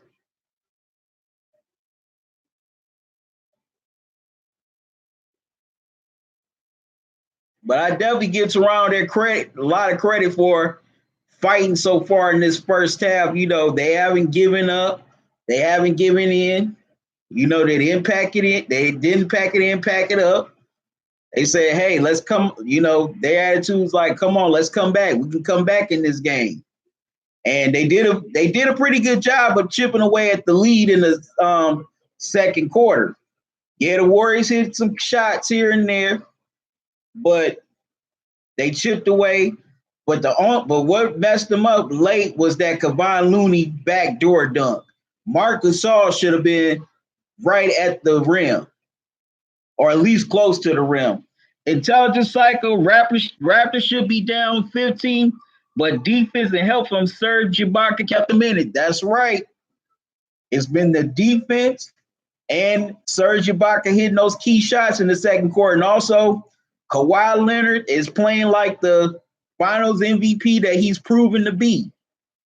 That's a big reason why the Raptors are still in this game, because of Kawhi.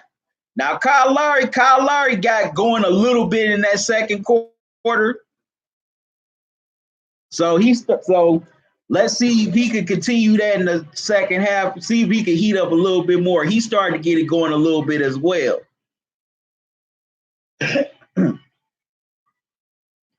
But yeah, the only reason why the Warriors have the lead mainly is because of Klay Thompson, and also just a little bit Kevon Looney. And the Raptors also missing shots. The first half, the Raptors, there were some shots, they had some good looks. They just didn't go in. But on the flip side, there were some bad shots as well that were ill-advised, and they weren't within the rhythm of the offense.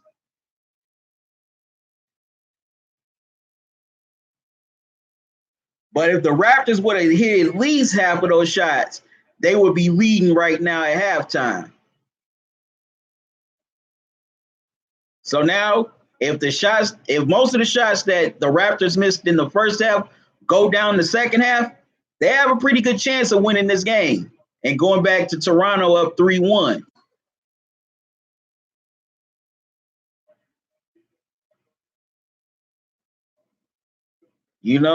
And also the Warriors, their defense was very swarming and tenacious in most of the first half.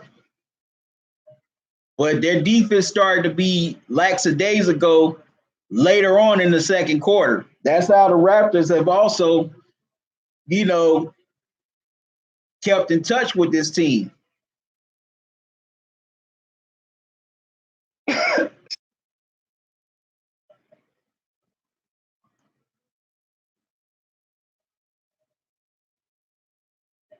The board, Kawhi Leonard, the board man, trying to get paid tonight.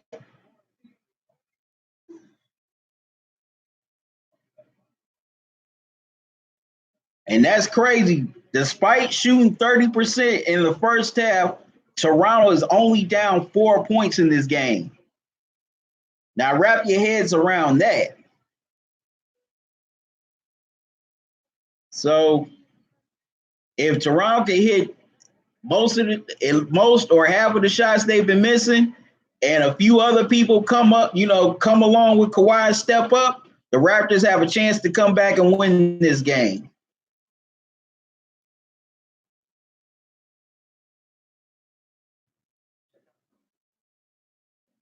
But The Raptors, they started to become more physical, started to, zone up a little bit more. Later on in the second quarter on the Warriors, caused them to miss shots, also caused them to have turnovers as well.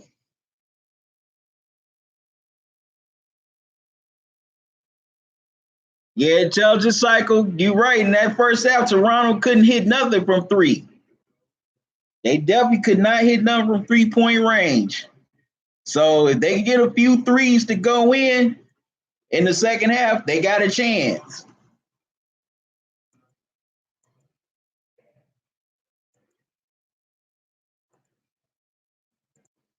They would definitely have a chance.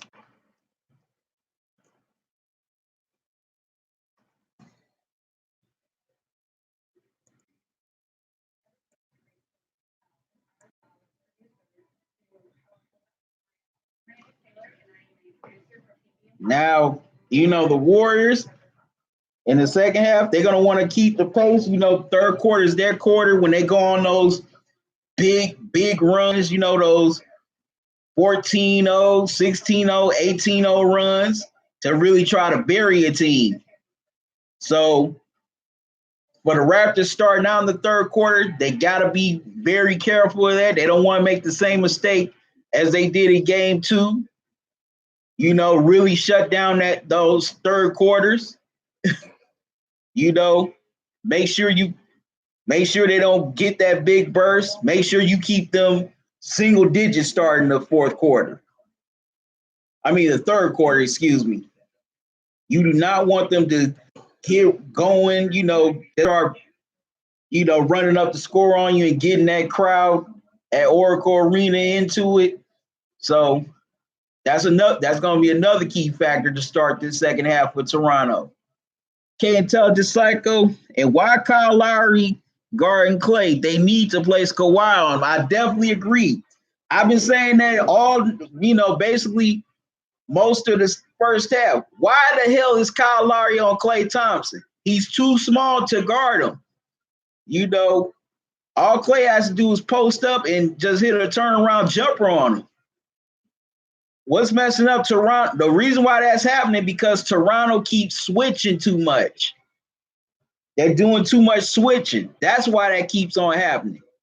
So, yeah, they need to find a way to get Kawhi on Klay and keep Kyle on Steph. No way in the world Kyle Lowry should be guarding Klay Thompson. No way.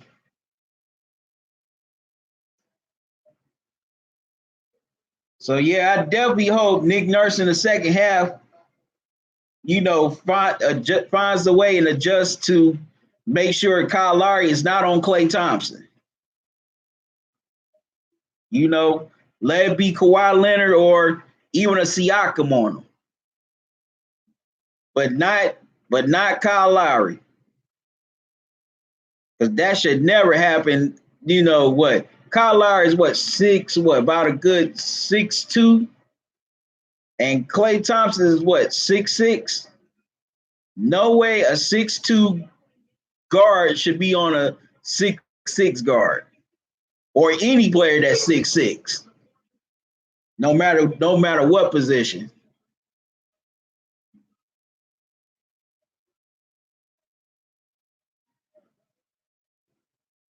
So that definitely has to get cut out in the second half if you're the Raptors. So, yeah, I'm definitely excited for this second half. I want to see what's going to happen. Can the Warriors pour it on, or will the Raptors, come back, control the pace and have a chance to come back and win this game?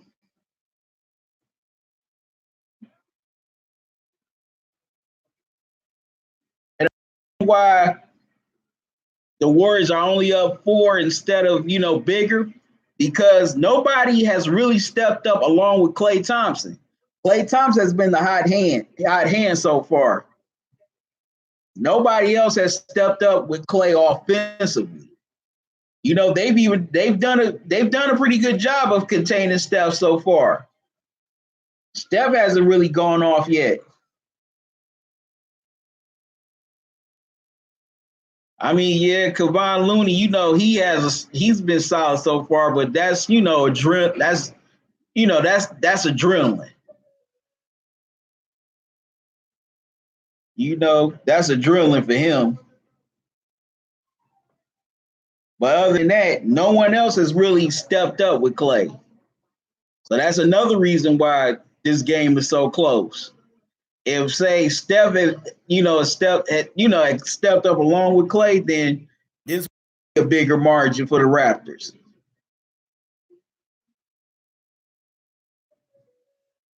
So what are y'all thoughts on this second half? Let me know in chat. And also, I put my PayPal link in the chat as well. If you want to donate to that, click on the link and donate. Donate whatever you can. I appreciate all donations.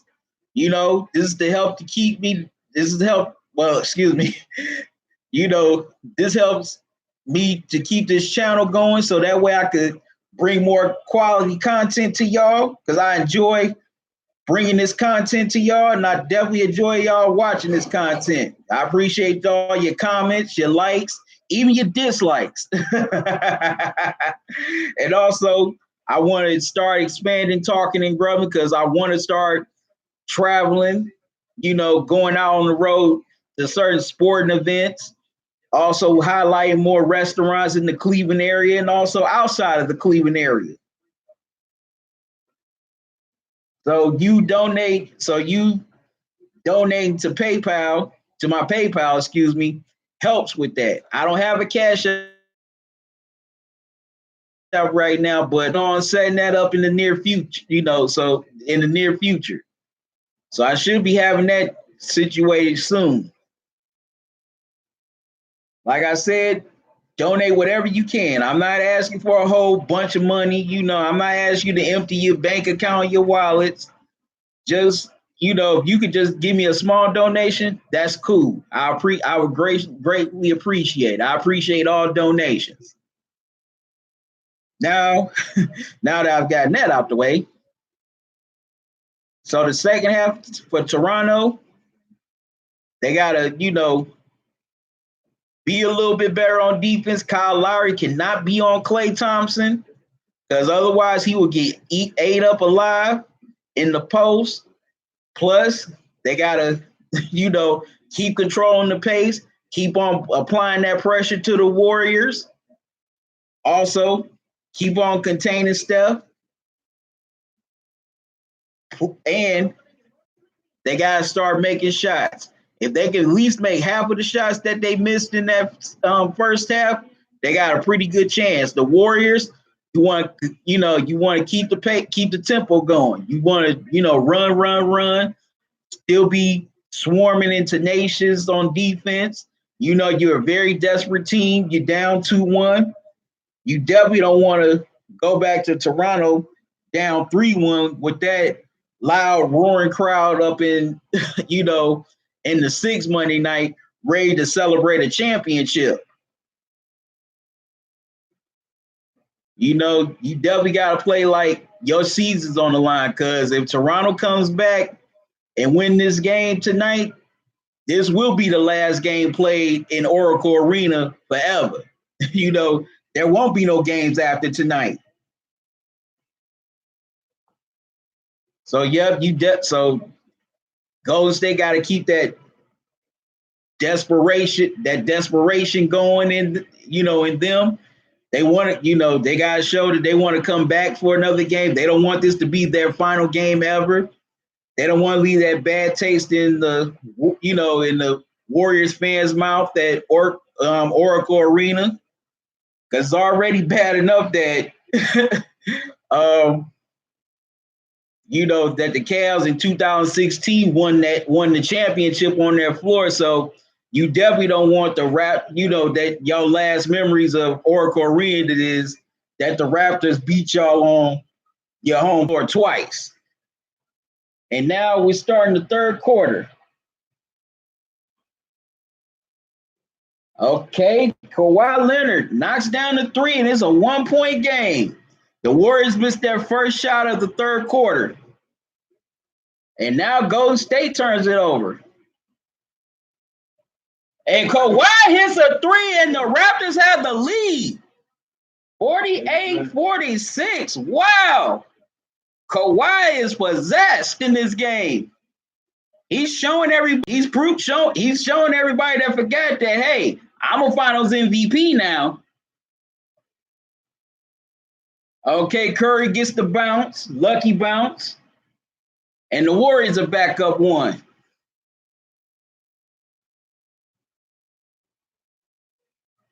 All right. Okay, let's see what's going on with the Raptors on this possession, what they're going to do.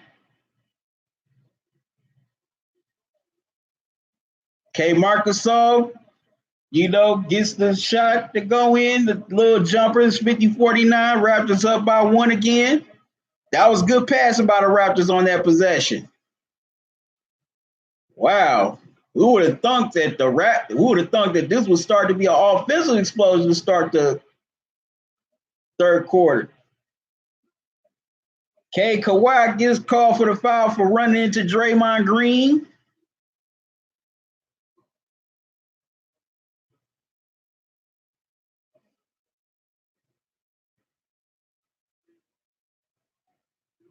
Wow.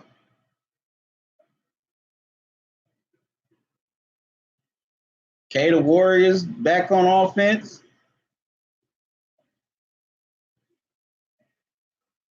Wow. Siakam blocked Steph's shot out of bounds. That was a hell of a block.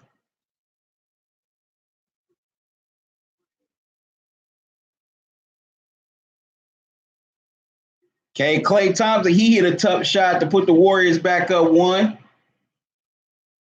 That was pretty good defense by the Raptors, but Klay just hit a better shot.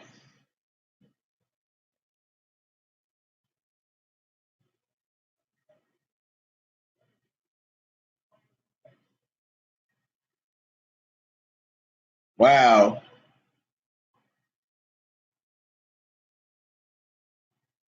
Wow. Kawhi missed the three, and Warriors get a dunk on the fast break to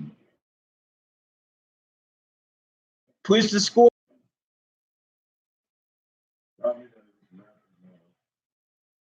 I agree, TC.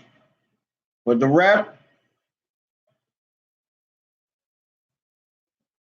Okay, Van Fleet misses the three, but Gasol gets the offensive rebound.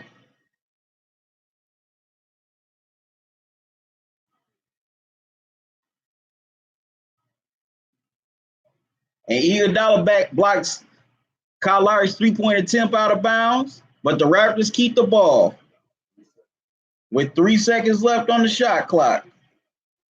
So the Raptors got to hurry up and get a good catch and shoot. Kawhi Leonard misses the three. Nothing he could really do there. He had to put up the shot.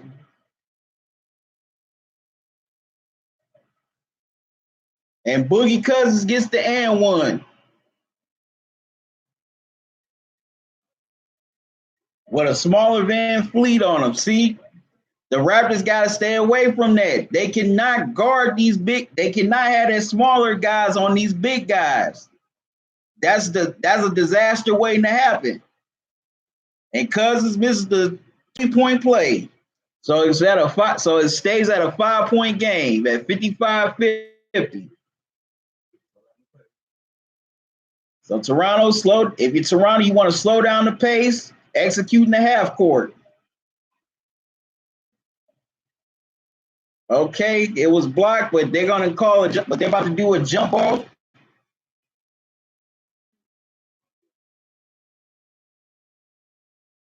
He got 6 seconds to shoot.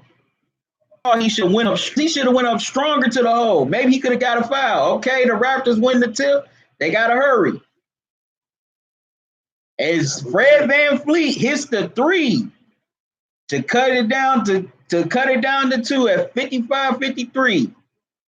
Now that's crazy. Toronto couldn't buy nothing from three in the first half. They've already hit. And Iguodala blocks it out. That should have been a foul on Iggy. He fouled Van Fleet going straight to the hole. What are the refs looking at? That should have been a foul on Iguodala.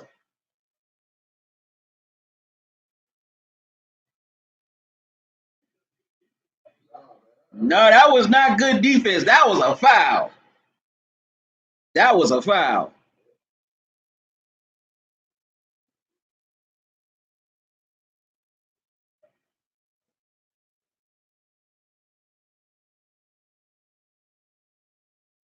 Touched by Toronto. They should have went. They shouldn't have been going 1-on-5 on that possession. They should have ran a play. They should have ran a play.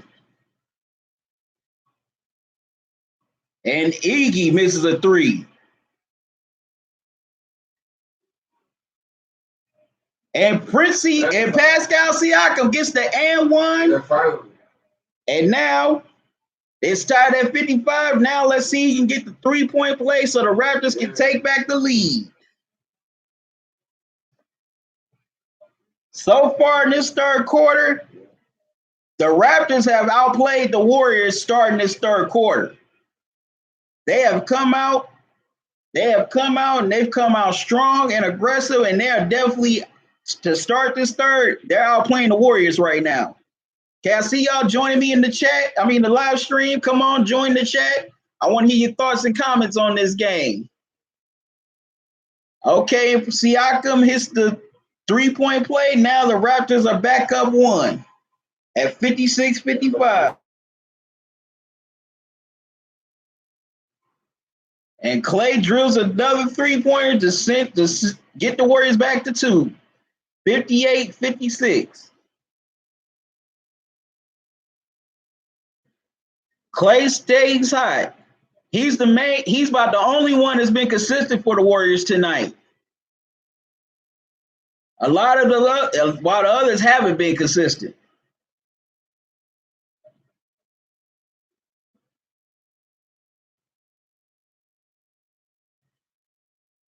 Yeah. Wow.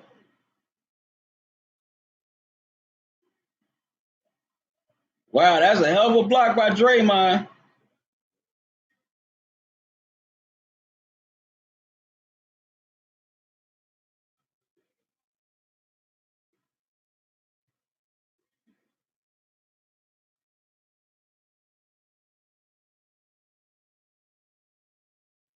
Fouling Curry while he had the ball in his possession. Non-shooting foul.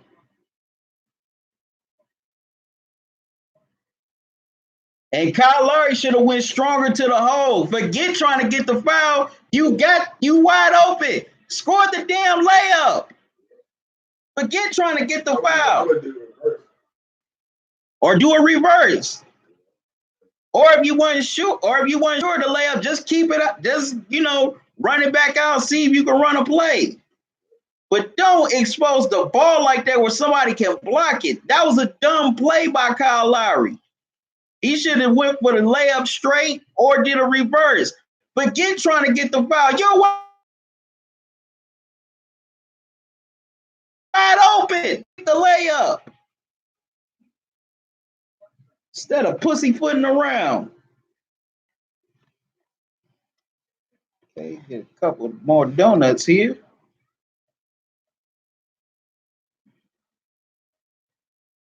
No way Kyle Lowry should have missed a point-blank layup.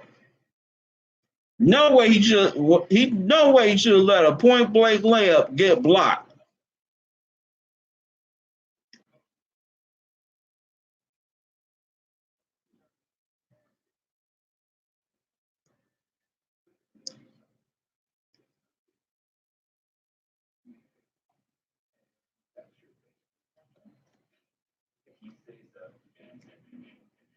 That layup could have tied the game.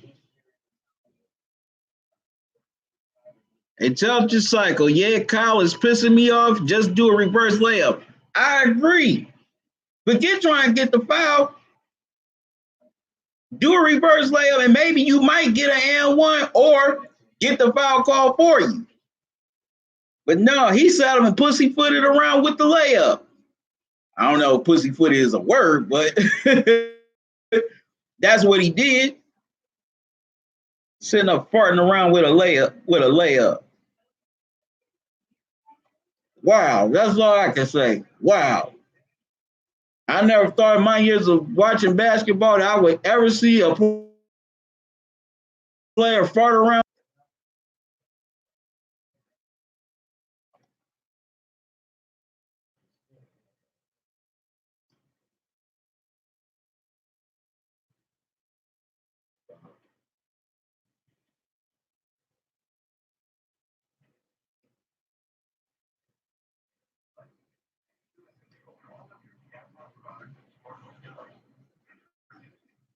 Wow.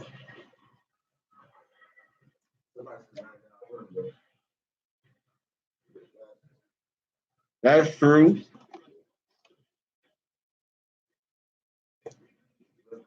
In the Super Bowl, and you have a great running back to run it to, but you decide to throw it and gets intercepted. Oops, that already happened in the Super Bowl.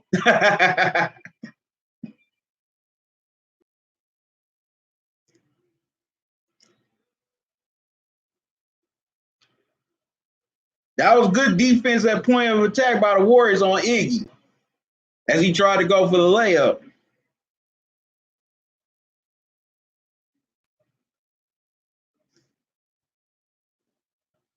But despite Kyle Lowry missing the daggone open layup, this has been a pretty good third quarter so far. And if I was one of his teammates on the Raptors, I'd have smacked him upside his damn head in the huddle. Okay, the foul's called on Steph. But yeah, if I'm Kawhi, Danny Green, Serge Ibaka, whoever, I'm slapping Kyle Lowry upside his damn head in the huddle during the timeout. What's wrong with you, man? Miss an open point layup. Reverse! Okay, now the Raptors back on offense.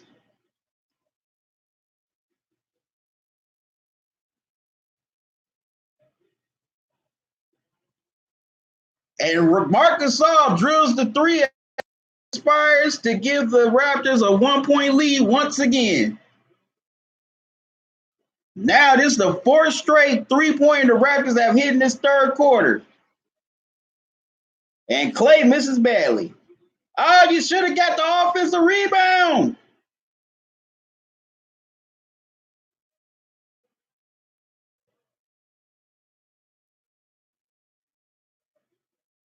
And Kyle Lowry gets called for his second personal foul.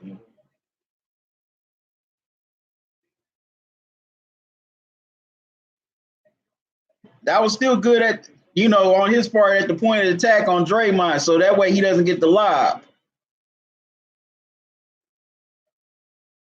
So the Warriors keep the ball.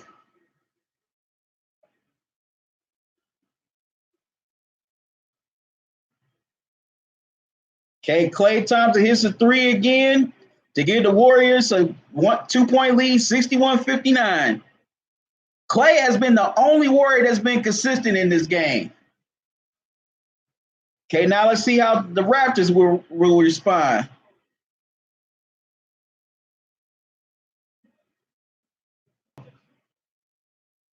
And Steph misses a point-blank layup. And that's a frustration foul on Andrew Bogut. And Kyle Lowry is hurt and was slow to get up. And he's limping a little. Okay, if you're joining me in the live stream, come on, like the video. If you haven't subscribed to the channel yet, subscribe to the channel and click on the bell icon. That way you don't miss any new videos or live streams from me. I want to hear your thoughts. I want to see your thoughts on this third quarter so far in the chat. Okay, the Raptors back on offense.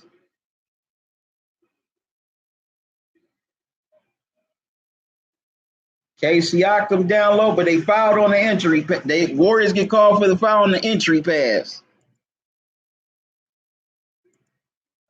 And Golden State's in the penalty. That's a pretty good sign to get them in the bonus early.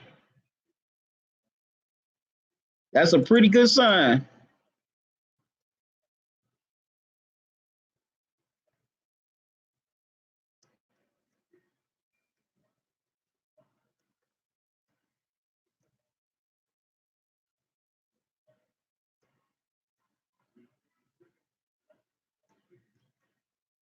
Okay, now Siakam is the second Raptor in double figures.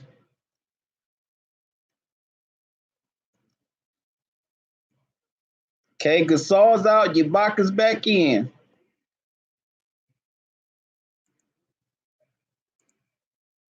And Kevon Looney is back.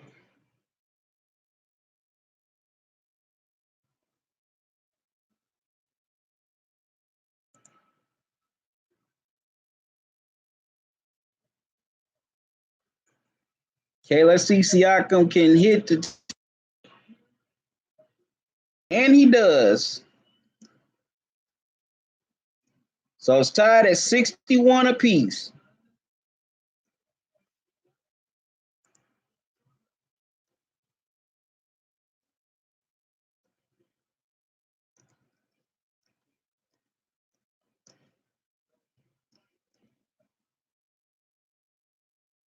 Okay, Ibaka with the block shot. Here come the Raptors. Wow! Serge Ibaka knocks down a three. Wow, Ibaka has been balling tonight.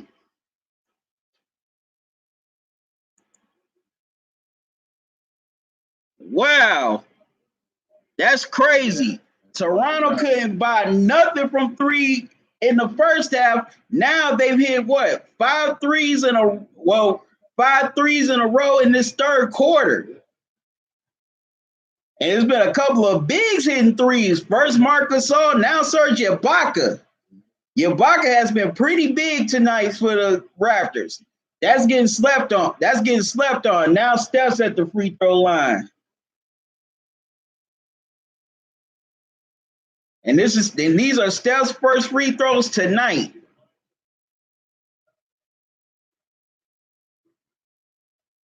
Yeah, that was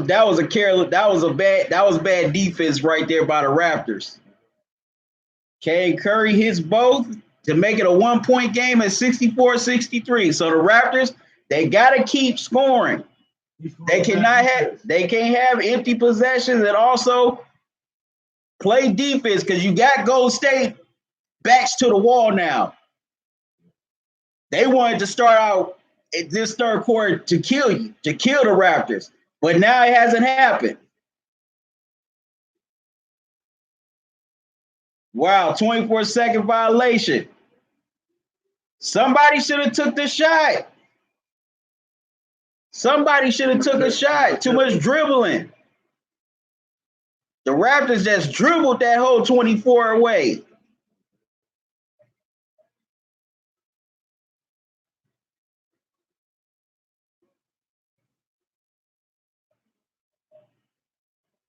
Wow, Draymond loses out of bounds and gets whistled for the tag.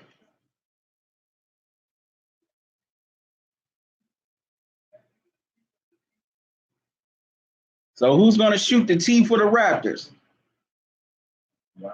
Okay, Kawhi shooting the tee, and he hits the tee. And they get the ball back.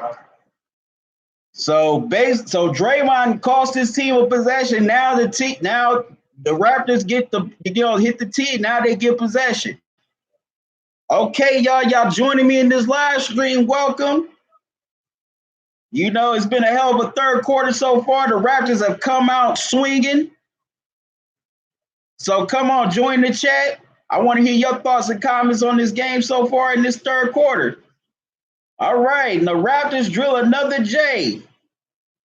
So now the Raptors are up 67-63. They have outplayed the Warriors in this third quarter.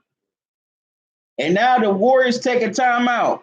The Warriors have been outplayed in this third quarter. The Warriors, they wanted to come out, laying the knockout punch with those 18-0, 16-0, 14-0 runs, and it definitely hasn't happened in this third quarter. The Raptors are just laying jabs and haymakers. They ain't trying to lay out the knockout punch. They're just, doing the old rope-a-dope on the Warriors. And they slowed down the play pace. Intelligence cycle. I'm laughing at Draymond with the bonehead technical foul. Intelligence cycle. You really want to laugh? You need to laugh at that three he missed earlier in the game. Now that's comedy. And that was a dumbass technical foul. Not only you gave the Raptors a technical free throw, basically a free point via the free throw, then they got possession and Kawhi just hit a shot. So now the Warriors are up 4. And the reason why the Raptors are up 4. I'm sorry. The reason why the Raptors are up 4, they slowed down the pace. The defense and the Warriors have not just exploded and went on those big third quarter runs like they always do. And Clay has been the only one that's been consistent tonight. Now, Looney, he's been pretty solid in this game, but a lot of players have not stepped up with Clay. Steph ain't done jack. Draymond ain't done jack. Iguodala, he's been non-existent. And Draymond's frustrated. And the Raptors, now they're starting to hit shots. Their confidence is up. When you got Marcus Gasol and Serge Ibaka hitting threes, you know that the Raptors are on point. So now in this third quarter, players are starting to step up with Kawhi, but no players starting to step up with Clay. And the Warriors have been vastly outplayed in this third quarter, offensively and defensively.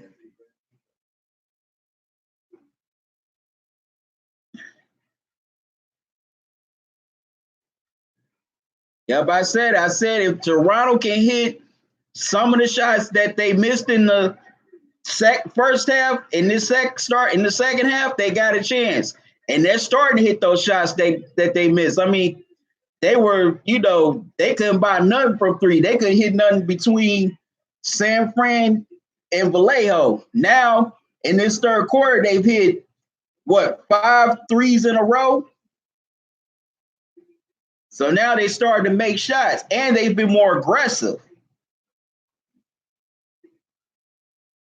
So let's see if they can keep this up and try to build on the lead.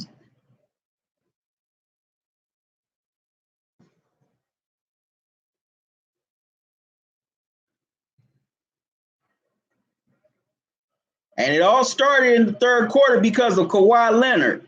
Kawhi starting out the third quarter just came out firing, back-to-back threes.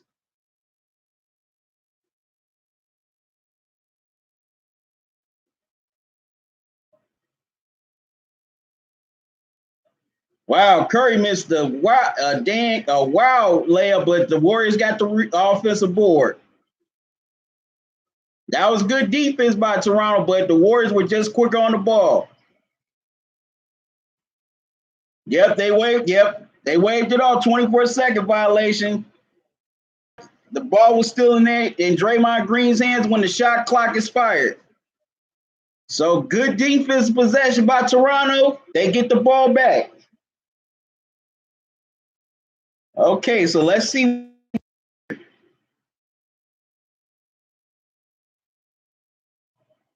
Okay, Kawhi gets fouled by Andre Iguodala. Steph only has 13 points tonight, and he's 1 of 6 from 3 and 5 of 14 from the field. You know why Steph is struggling? Because he's tired from scoring those 47 points in game 3. He ain't gonna say it, but he's tired. I mean, come on, between game 3 and game 4 is only 1 day layoff. And Steph played almost the whole game. So Steph is gas. Okay, Kawhi is at the line. And Kawhi hits both free throws. Now the Raptors are up 6 at 69-63. Man, the Raptors have literally outplayed the Warriors in this third quarter.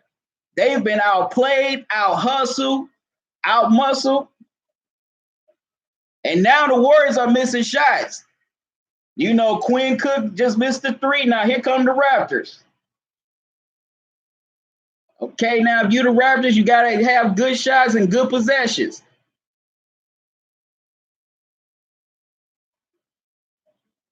All right, Serge Ibaka again. Now it's 71-63, and the Raptors are up 8. This is the largest lead the Raptors have had all night. Serge Ibaka, I know people are going to talk about Kawhi tonight, but Serge Ibaka has been the man along with Kawhi. And you got to give Serge Ibaka his props. He has stepped up in this game tonight and has knocked down some key shots. So, you know, if the Raptors win this game tonight, don't forget to mention Serge Ibaka as well, along with Kawhi. Okay, the Warriors, they're at the free throw line, and Steph just missed a free throw. He's definitely tired. I don't care what anybody says. Steph is tired. Steph is gassed from that 47-point performance in Game 3. He is gassed. Well, they got to bring back Klay. He's the only one that's been consistent. Oh, and Steph splits, you know, the pair of free throws to make it 71-64. Klay's been the only one that's been consistent tonight. No one else. Wow, Van Fleet got all the way to the hole. And the Raptors are up 73-64, 9-point lead. Wow.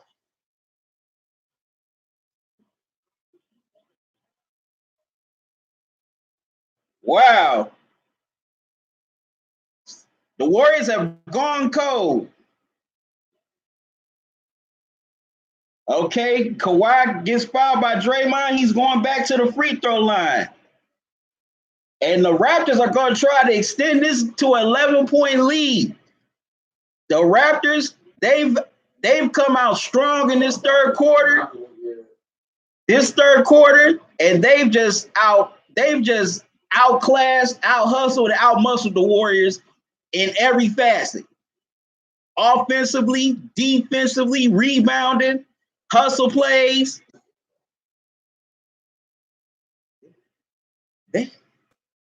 And the Warriors have not had an answer for Toronto's half-court game in this game.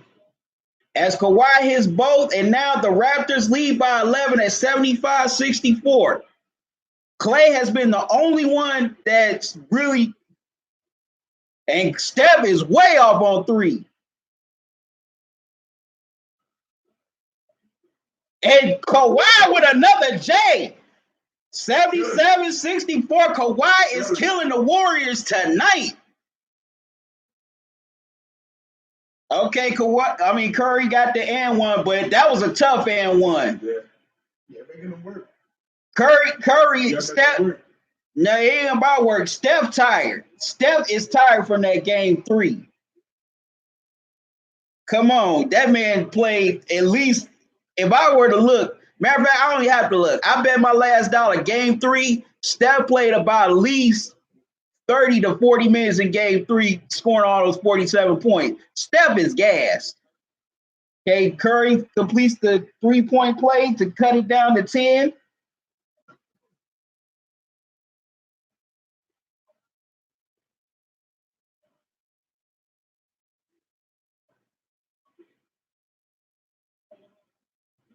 Wow. Golden State can't secure the rebound, and they lost it out of bounds. You know what? Golden State's lack of depth has been exposed in this series. Their lack of depth has been exposed.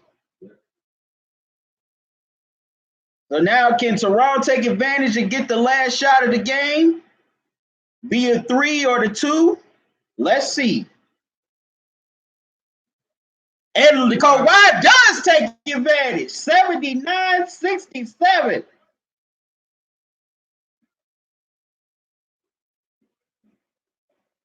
Toronto leads 79-67. So Toronto was down by as many as 11 early in the first half. Now they have an 11-point lead, no, 12-point lead, excuse me, in the third quarter, heading to the fourth quarter. And the Raptors played a hell of a third quarter. They out-hustled, outplayed, out-muscled, out-physical. They outplayed the Warriors, leaps and bounds, mostly start to finish in that third quarter. Warriors, they couldn't buy a basket. Also, nobody else did anything outside of Klay Thompson. Steph has been non-existent. They've done a hell of a job on him defensively. Also, none of the role players have stepped up. Kevon Looney, yeah, he's been solid here and there, but let's keep it real. That man's playing on adrenaline right now. That's why he's doing, has had the game he's had. He's playing on adrenaline. Yes, TC, chime in.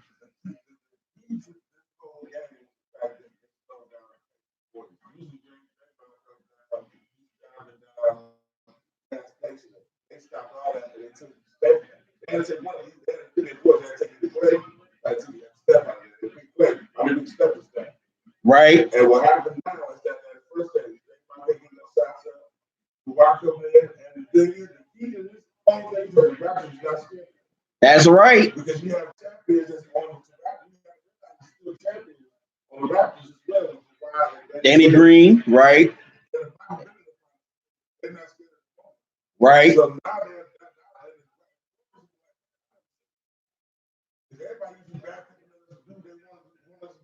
right. That's right. They slowed down the pace. And the Warriors, they don't have an answer.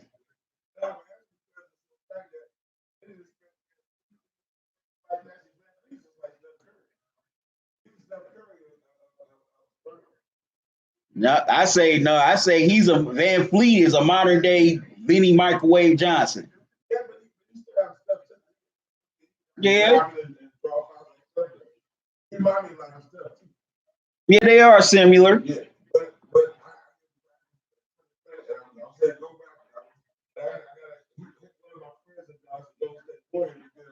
He always talking back and really crying Jordan face. Well, no, let's say that. The Raptors can win this game. Say that for Monday night, because if the Raptors hold on to win this game Monday night, this series is over.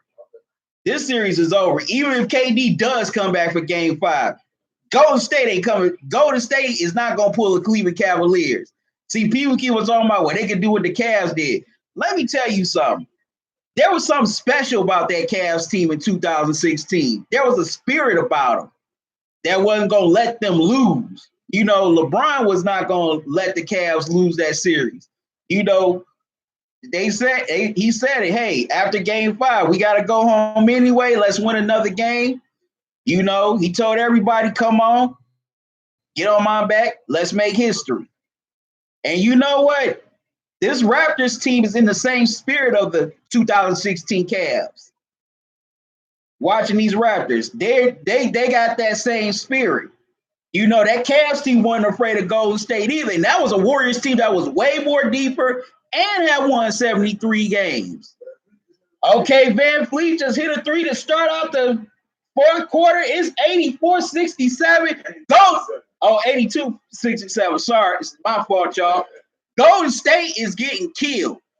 So anybody who said that crap about they're better without KD, guess what? No, y'all not. Y'all ain't better without KD. And Klay just hit a three to cut it to 12. But if nobody else steps up with Klay here in this fourth quarter, Warriors can forget it. This game over. Yeah, you can have that championship medal, but it don't mean jack if nobody steps up with you. Wow, they just called the Raptors for a 3-second violation. And you know what? I always hated the 3-second call. I wish the NBA would get rid of that rule. That 3-second call is a joke. I always thought that 3-second call was a joke, but that's just my opinion. Okay, now the Warriors are back on offense.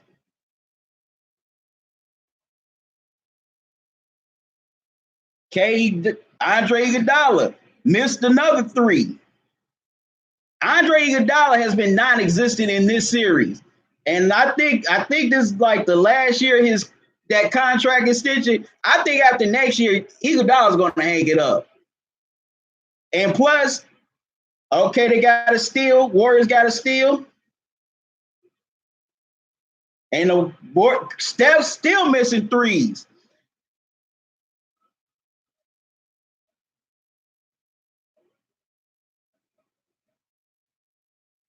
Okay. Raptors missed Ibaka missed the layup, but Siakam was there to clean up and he got fouled. But you know what? I was watching my dude Too Raw for TV's video earlier today because he was responding to Ticket TV's video, another YouTuber, about Andre Iguodala not being a Hall of Famer. And they're right. Andre Iguodala ain't Hall of Famer. His best years were with the Philadelphia 76ers, but they didn't win anything. Toronto missed another shot, but they didn't win anything to Murray at the free throw line. Yep, so no, Andre Iguodala is not a Hall of Famer. And you know, a lot of people say, well, he's a finals MVP. Look, Cedric Maxwell. Fred VanVleet's on the floor bleeding from the eye. Woo, it's ugly. But Cedric Maxwell, who had a better career than Andre Iguodala and was a finals MVP, he ain't in the Hall of Fame. So no, I don't think Andre Iguodala deserves to be a Hall of Famer. But they might let him in anyway because he played on, well, they consider one of the greatest modern teams in history. But I don't think he should be it. Now, Andre Iguodala, I like him as a person. He seems cool, level-headed, business savvy. But if I had a vote in this, he definitely ain't going into the Hall of Fame. But I hope, you know, Fred VanVleet is all right.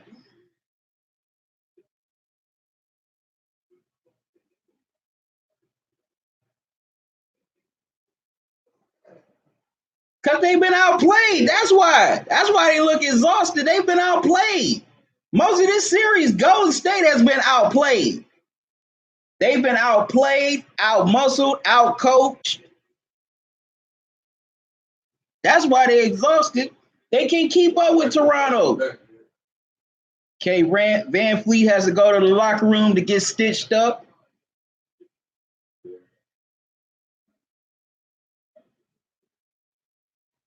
And he took an elbow. He took an elbow to the face. Wow.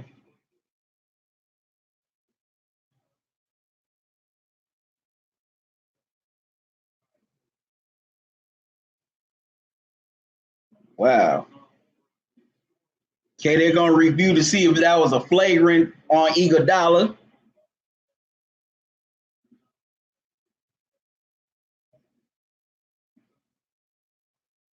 Man, he took a heck of an elbow to the face.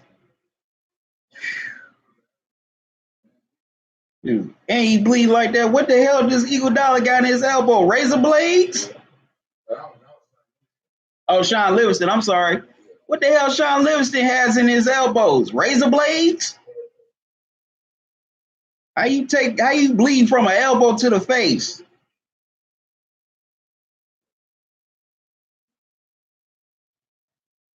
Okay, foul is on Ibaka, nothing on Livingston. Who's calling me? Oh, this is my baby. Hello? Hello?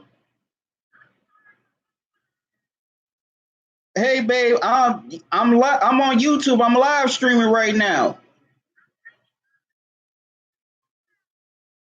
Well, since I'm on, you don't want to say hi? No, I'm talking about to the YouTube people. Say hi. Hi, everybody. Okay, my baby said hi. Okay, love you. Bye. She interrupt me during my live stream. You're going to be a part of this live stream. All right, that's my baby, y'all. Getting back to the game.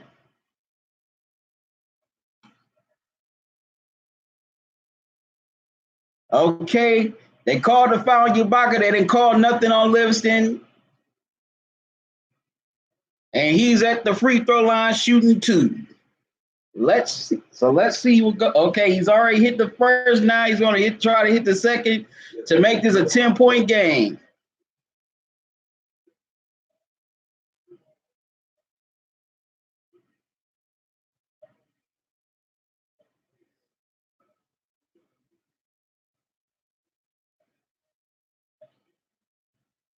Okay, so let me know. So come on, y'all join the chat. Let me know what y'all thoughts on this game, on this fourth quarter so far. Livingston hits the second free throw. Now it's down to 10 at 82-72. So now, can Toronto respond with a little run of their own?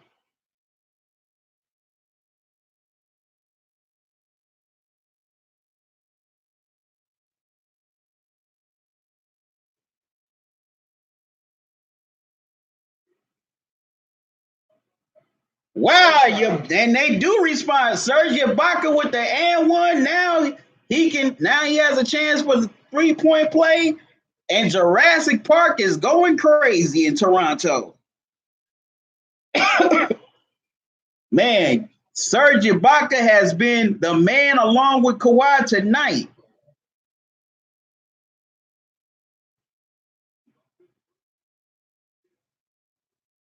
And he has 17, looking for 18. Wow. Serge Ibaka is almost at 20. Is almost close to scoring 20. And he converts the 3-point play. So it's 85-72.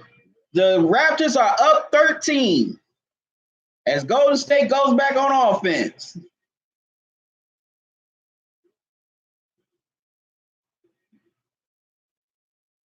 Wow. Clay airballs the 3-pointer. The invisible man was there that time guarding him.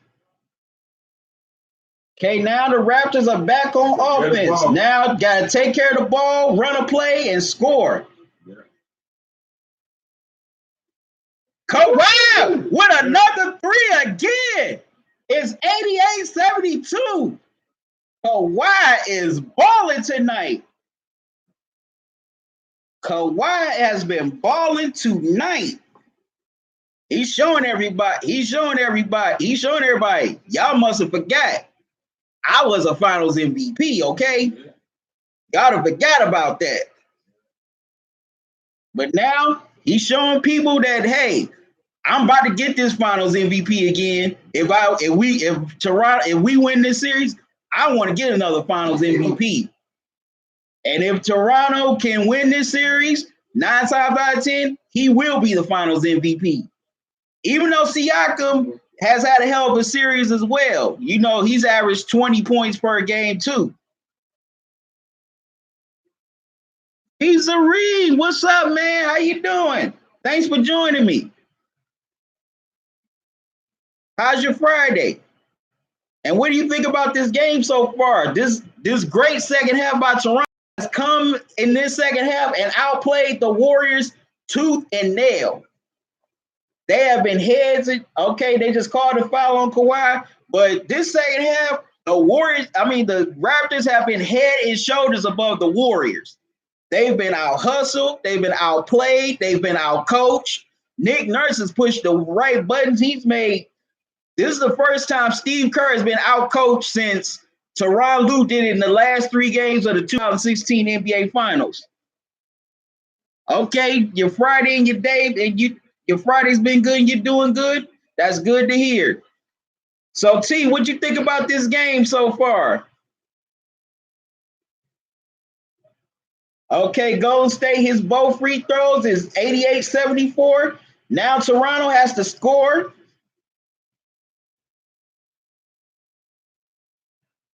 Okay, come on. You don't want to. Okay, Kyle Lowry, he had a good look at a layup, just couldn't convert. It. Okay, they lobbed it to Looney. He gets the little layup. It's 88-76, excuse me. Okay, Toronto calls a timeout. That's a smart timeout right there. That's a smart timeout, to get them refocused, to have them calm down, settle down a little bit. KT's the ring. Kawhi is that dude, man. I would have never thought he would have been the best player in the world 5 years ago. Well, you forgot in that NBA Finals, the Spurs and the Heat, Kawhi actually was an impact player in that series. That's why he got Finals MVP.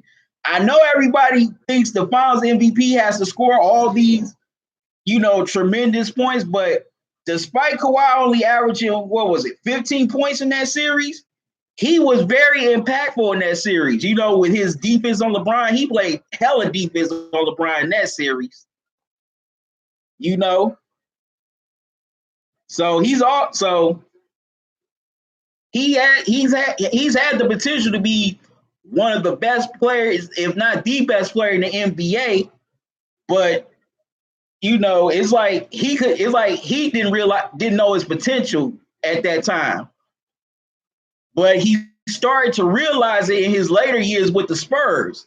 And now, if Toronto can hold on to win this game and close it out Monday night and he gets another Finals MVP, I think Kawhi Leonard will definitely realize his potential, because he's definitely in this series, he's definitely starting to realize that potential. Okay. Yep, he definitely played some good defense on LeBron in that Finals. So yeah, I think now Kawhi has started to realize that potential he has of being, one of, if not the best player in the world. Because, man, this man has balled out in these NBA Finals for Toronto. And not only he's balled out for Toronto, he's inspired his teammates as well. He's inspired guys like a Pascal Siakam, a Kyle Lowry, even a Serge Ibaka in a way. And also, he's kind of inspired his old teammate, Danny Green. So not only he's been a factor in this series, he's inspired others to come along with him.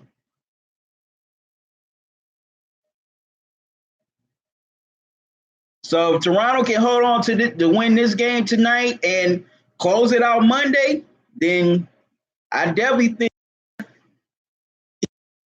is definitely inching closer to that best player in the world category. Yeah, Ibaka has definitely come to play tonight.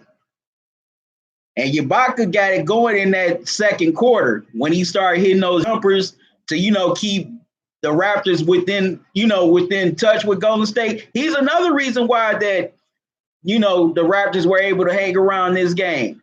I know people look at Kawhi and what he's done, but Ibaka, is flying under the radar in this game. He was another key factor. He was definitely another key factor in this game. Oh, that's cold, T-Zari.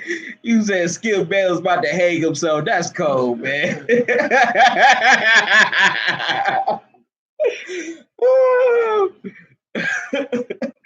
man, if the Raptors win that series and Kawhi get Finals MVP, man, Skip is gonna be running crazy all over LA that night. He might have to take off. He might have to take off work next morning. You might not see him all undisputed.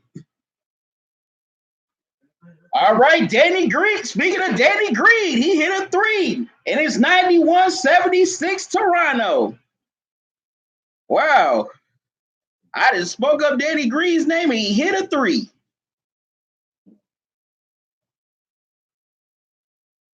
All right. And Toronto gets a steal. Okay, from behind. But man, the war,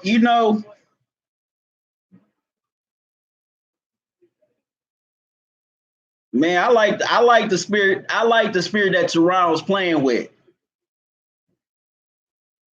But for those of y'all missed it, as I said a few minutes ago, this Toronto Raptors team has the spirit of the 2016 Cavs team that came back from 3-1 to win the championship. They had that spirit. Not saying it's the same team, but they have the spirit. They had that spirit of, hey, we're not afraid of you. We don't care if you're the Warriors, that y'all done did all this. And like I said, the Cavs came back on a deeper Golden State team that had won 73 games that year. Now the Raptors are trying to dethrone a dynasty that's won 3 championships within a 5-year period with them adding KD. And also, if the Warriors were to go on to lose the series, I thought about this today. I know people are going to look at them, well, they won the 3 championships, so the 2 losses shouldn't matter. But they do matter because not only these are losses, these would be historic losses if the Warriors were to lose this series, 2016, they were the first team to blow a 3-1 lead in the finals. Matter of fact, they were the first team to come back from a 3-1 deficit. Siakam missed. The Warriors in 2016 were the first team to come back from a 3-1 deficit and then lose a 3-1 lead in the same playoff year. So, okay, the Warriors hit a 3. Now, if the Warriors were to go on to lose to Toronto, they would be the first team to lose to a non-US team in the NBA Finals. Think about that. If Toronto holds on to win this game and they close it out Monday night, they will be the first non-US team to win the EA championship. Wow, Ibaka with the throwdown. 93-79. And Teaserin, you said facts. So, the Warriors would have their 3 championships, but they would have 2 historic losses. Even though the Showtime Lakers lost their share of finals back in the 80s, they didn't have historic losses. They lost to Larry Bird in the Celtics in 7, the year in 84. The year before in 83, they lost to Dr. J and Moses Malone, RIP, and the Philadelphia 76ers. Then in 79, not 79, my goodness, 89, they lost to Isaiah, Joe Dumars, and the Bad Boy Pistons. So those weren't historic losses. The Warriors, if they were to lose this series, they would have 2 historic They would be 2 historic losses. They would be the 2 biggest historic losses in history. Okay, and it would be ironic that they were trying to repeat, that they were that they would lose in a year they were trying to repeat. Okay, the Warriors cut it down to 10. So LeBron would have prevented them from doing the repeat and having the most perfect season ever. And then Kawhi would stop them from having the 3-peat.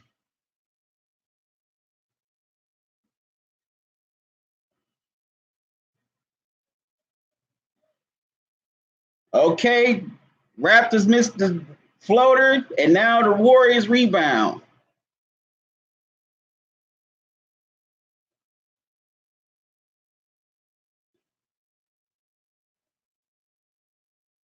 Okay, Looney tried to go up but got fouled, and now he's at the line. And Ibaka with number 5. So if I'm Nick Nurse, I'm pulling Ibaka out and I'm putting back Marc Gasol now.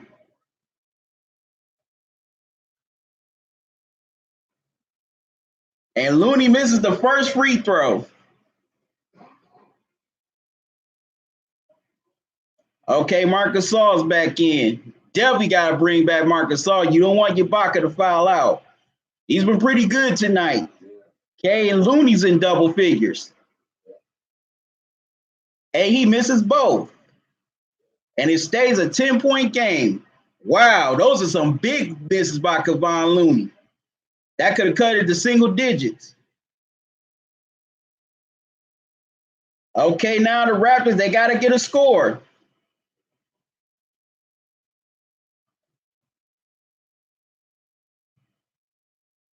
All right, Gasol misses the three, but Danny Green gets the offensive board. New possession for Toronto. They got to hurry. And Siakam gets the layup. It's 85, 95, 93, 83, and Jurassic Park is going crazy in Toronto. And the Warriors call a timeout.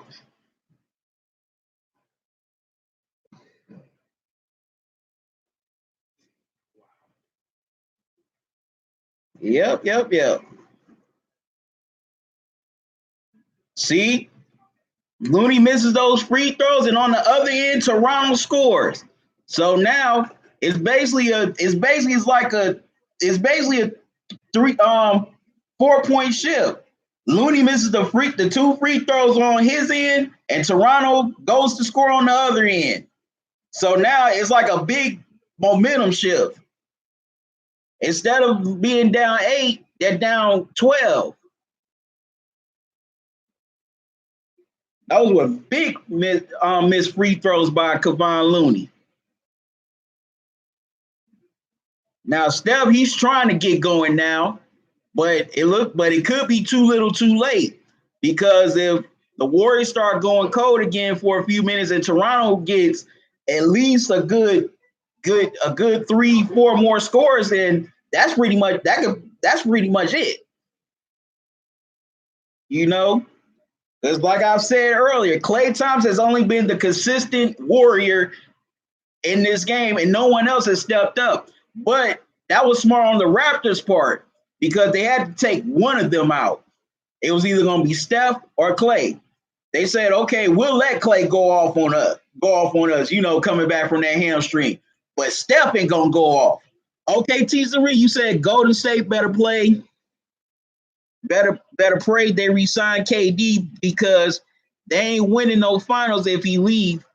I definitely agree.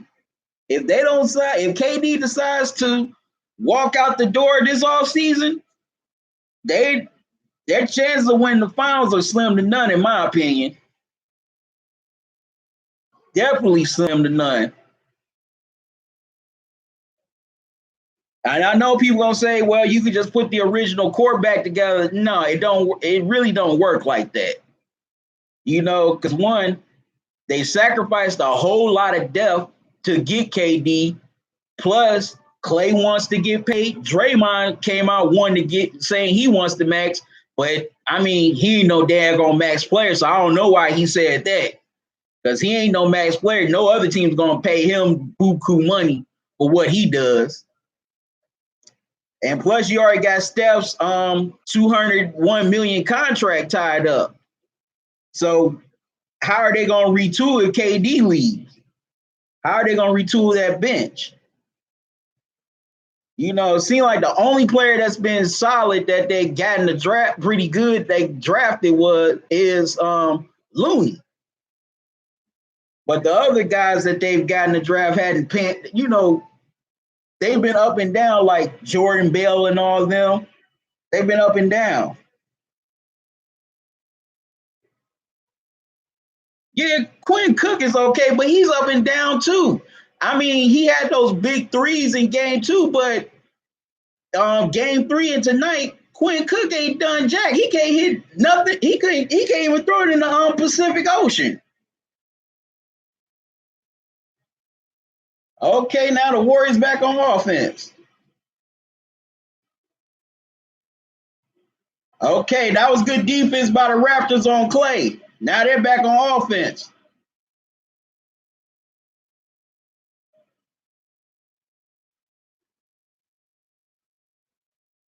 Oh, wow. Okay, Fred VanVleet's back on the bench. The Raptors, they had a good look. They had a good look at a shot, just couldn't get it to go down. And also they had good passing. And also T-Zareen, they better hope Boogie will want to come back. But I don't think he's gonna come back. That's just my opinion. I could be wrong, but I don't see Boogie going back to the Warriors. I think he's gonna try to get paid too. Because he thought, he was gonna come to Golden State, win a ring, and get his paper. But it doesn't look like him winning a ring is gonna be in the cards. Okay, and this Andre Iguodala's first free throws of the night. He hits the first.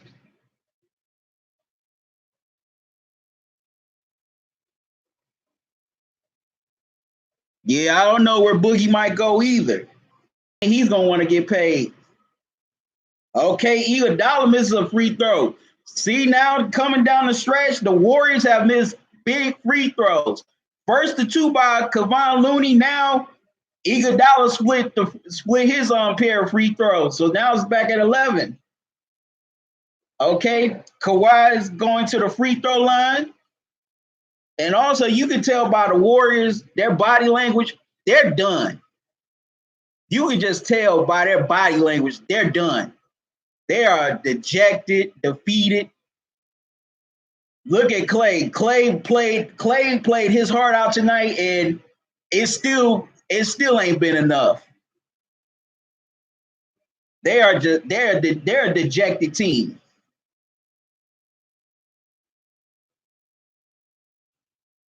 And Kawhi has 30 plus points. Wow. Okay, they're up. The Raptors are up 97-84. This whole second half, the Raptors have outplayed, outmuscled, out-hustled the Warriors. Okay, the Warriors cut it to 11. It's 97-86. The Raptors, they got to keep scoring. They got to get a score here. Wow, they called the offensive foul on Kyle Lowry. Okay, y'all joining the live stream. Come on, welcome. Chime in on the chat. Chime in on the chat with your thoughts, your comments. Also, if you haven't subscribed to me yet, subscribe to my channel. And when you do, click on the little bell icon so that way you don't miss new videos or live streams from me. Okay, the Warriors just hit a three. It's 97-89, 8-point game.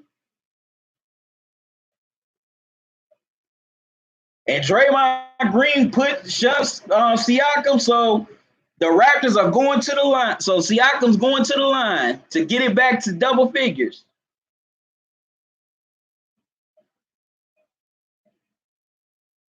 Draymond, he's frustrated. He's doing boneheaded shit now. That's why he's doing that, because he's frustrated. That's why he's committing those boneheaded fouls. Okay, Siakam hits the first. That was some dumb shit that Draymond just did. Steph just hit a three on the other end to cut it to single digits. Now he commits a dumb foul on Siakam, and Siakam has a chance to push it back up to 10. You don't need those type of fouls this late in the game when you're trying to come back. Okay, Siakam hits the second, so now it's 99-89.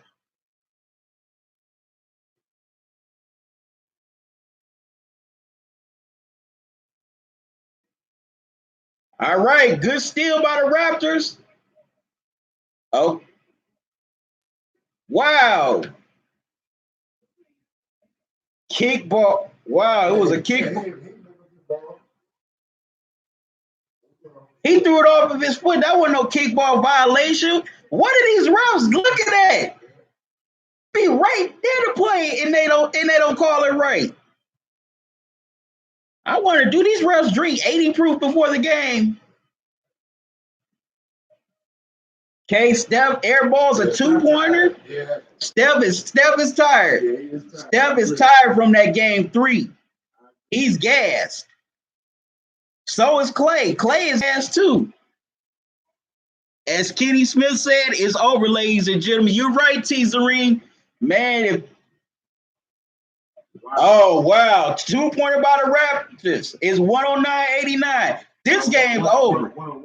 101-89. This game is over. The Warriors, they look gassed, they're defeated, and and the Raptors get a turnover. This game's over. This is the last game that will ever be played at Oracle Arena. This is the last NBA game that will be played at Oracle Arena. Wow, Kyle Lowry went straight to the hole on him. Now it's 103-89, and the Raptors are pouring it on, and they can smell it. Okay, Curry's fouled with the and-one. And a lot of the fans in the Oracle Arena are heading for the exits. Now, that's unheard of. That's a first. But you know what? I always felt the Warriors fan base were bandwagons anyway. Even in the Bay Area, a lot of those people that you'd have people from a lot of people that go to those games are from Silicon Valley. They got all kind of money, billionaires, and they're only doing it because it's the end thing to do. So, man, this is the final game played at Oracle Arena. This is the final game at Oracle Arena. Cheesery, you just saw a KD Knicks jersey.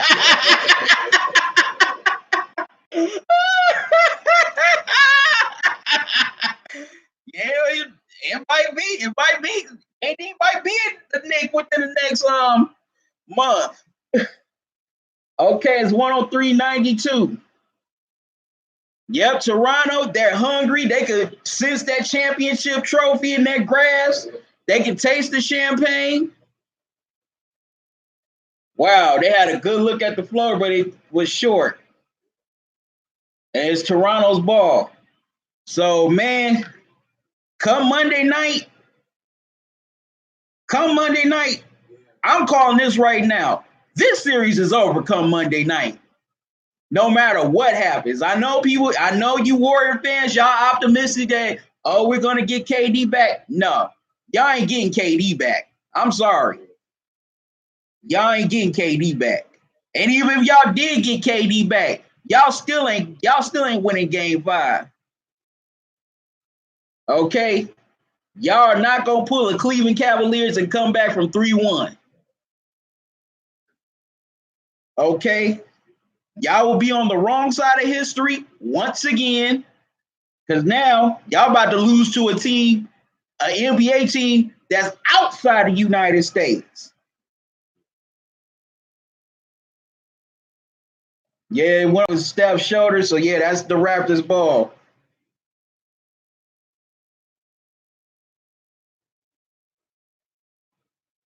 Wow. The Raptors, man. And you know what? The Raptors, they were more tested in these playoffs. That's why they can handle situations like this. They were more tested. Golden State hadn't been tested in the playoffs. I know y'all going to say, well, KD was out. Yeah, that's true. But Golden State had never trailed any time in these playoffs. They were always up. Yeah, they lost a couple at Oakland to the Clippers, and they were tied with Houston, but they were never down in these playoffs. You know, they didn't feel real adversity. Toronto, they felt real adversity. They were down 2-1 against Philly. They were down 2-0 against Milwaukee. Hell, in the Eastern Conference Finals, Toronto had to win 4 in a row just to get to this point. And that included a game on the road. Okay, T. Serene, it will stand. Cleveland will be the first and only team to come back from 3-1 in the finals. That's true. They will be the only team to come back from that 3-1 deficit in the finals. And Siakam scores again. It's 105-92. This series is over Monday night. This series is over come Monday night. The Warriors, now they get a steal. The Raptors, they're about to go up 3-1. They took 2 straight in Oracle. Just like the Cavs did in 2016, they won 2 in a row in Oracle to win the championship. Well, the only difference here, they took the 2 straight in Oracle to get a 3-1 lead. Excuse me, I lost my train of thought for a second. I apologize.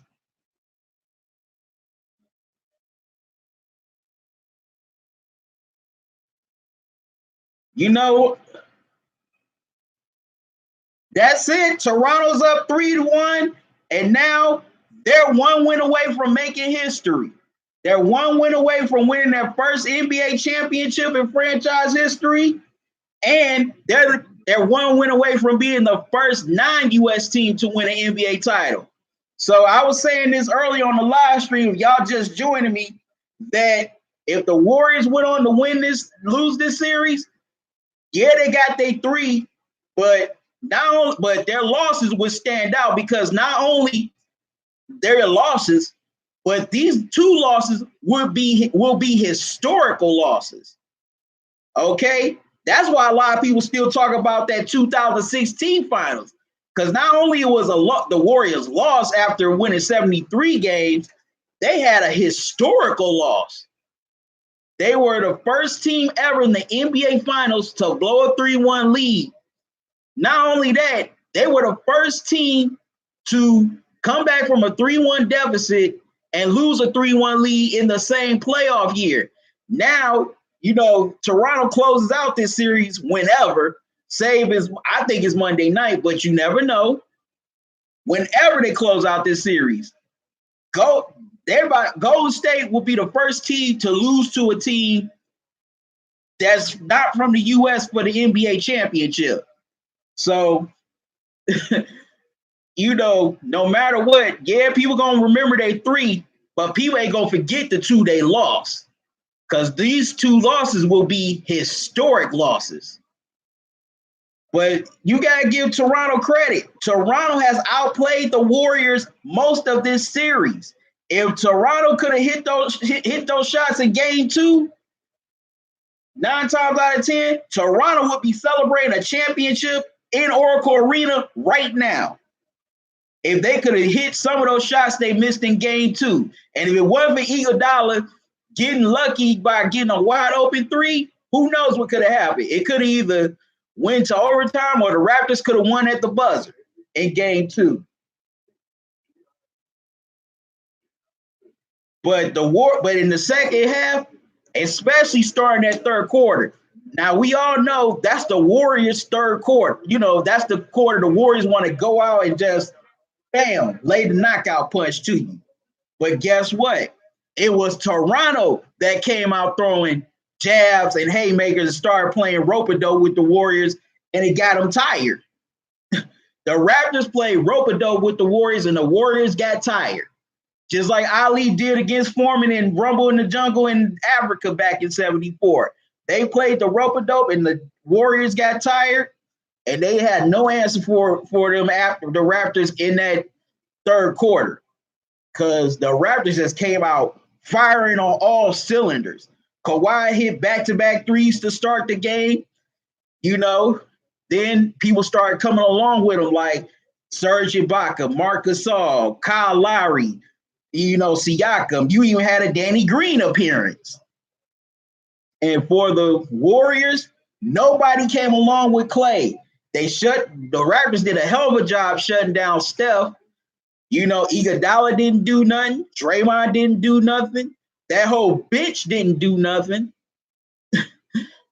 So the Warriors were just outplayed, out physical, out hustled, out muscled, and Nick Nurse, definitely outcoached Steve Kerr in that second half.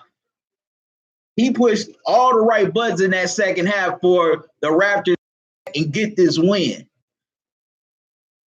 This is the first time Steve Kerr's been outcoached in the NBA Finals since Tyronn Lue did it in the last 3 games. Yes, he was one of the factors that the Cavs came back. It wasn't just LeBron and Kyrie. If you know your damn basketball and stop looking at everything with a biased point of view, you would see that. Yeah, Teaserine. Yeah, Clay does deserve a lot of respect, especially coming back from that hamstring injury. He had a hell of a game, but it wasn't enough. Nobody stepped up along with him. And if the Warriors, going to lose this series, that team's going to be heavily retooled in the offseason. It's just like, oh, Kawhi is making Skip Bayless cry.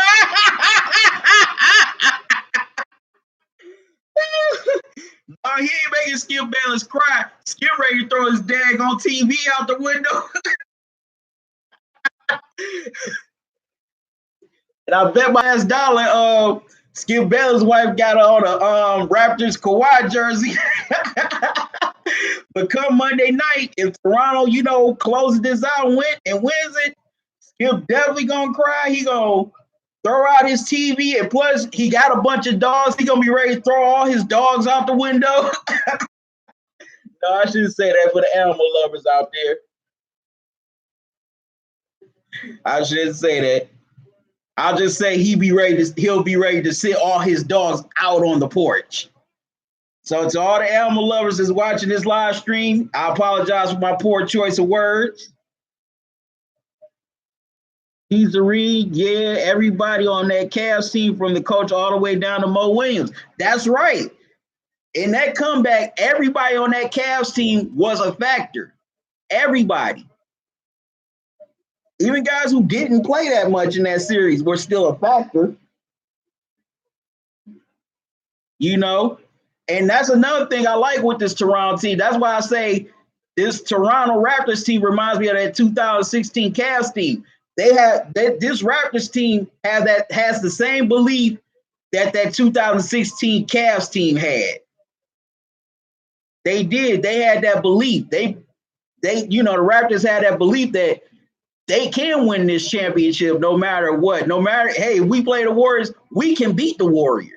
Even if they would have had KD, they don't have it no matter who's there. Even if KD would have played, they look at it, hey, we don't care. We can still beat the Warriors with KD. And plus, the main reason why I picked the Raptors in this series, because I trusted their depth more than the Warriors. I didn't trust the Warriors' depth. What that bench did earlier in the playoffs were smoke and mirrors, because that bench was better than Houston's bench and Portland's bench. They weren't better than the Clippers bench. Clippers bench was a lot better.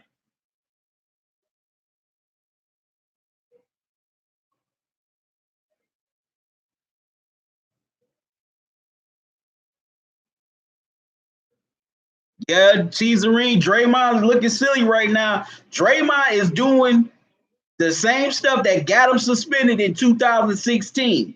Well, he's doing similar stuff. Excuse me. He didn't hit none of the Toronto players in the family jewels. But still, yeah, Draymond's actions and his non-play is costing the Warriors. It has cost the Warriors in this series. He was talking all that stuff about how, well, I got to take Siakam out this series. Well, guess what? Siakam has taken Draymond out of this series. And Draymond was talking all this crap. Oh, well, we're going to win this game. We're going to win these 2 games at Oracle, win game 5, win game 6, and game 7 and celebrate.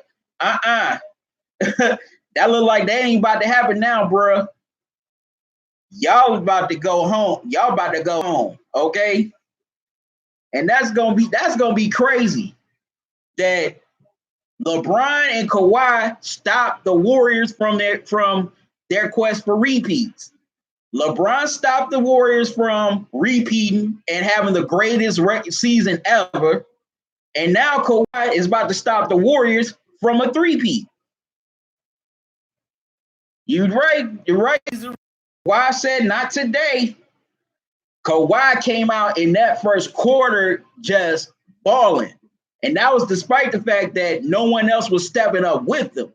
But he said, you know what? Hey, I'm going to lead my team. I'm going to put this team on my back until some other guys can, start coming along and stepping up. And he was the sole reason in that first quarter why the Raptors stayed in contact with the Warriors. Then Serge Ibaka came in off the bench in the second quarter and made sure it stayed that way. It didn't get to no big 12, 15-point leads or anything like that. And even in those final minutes in the second quarter, the Raptors had some good looks. They just didn't go in. And I said at halftime, if the Raptors can hit half of the shots that they missed in the first half, they'll have a great chance in the second half. And man, the Raptors hit a hell of a lot of shots in that second half. You know, get this win in game 4. So now the Raptors, they're one win away from their first NBA championship. They're one win away from, you know, being the first non-US team to win the title. And also, I forgot to mention this.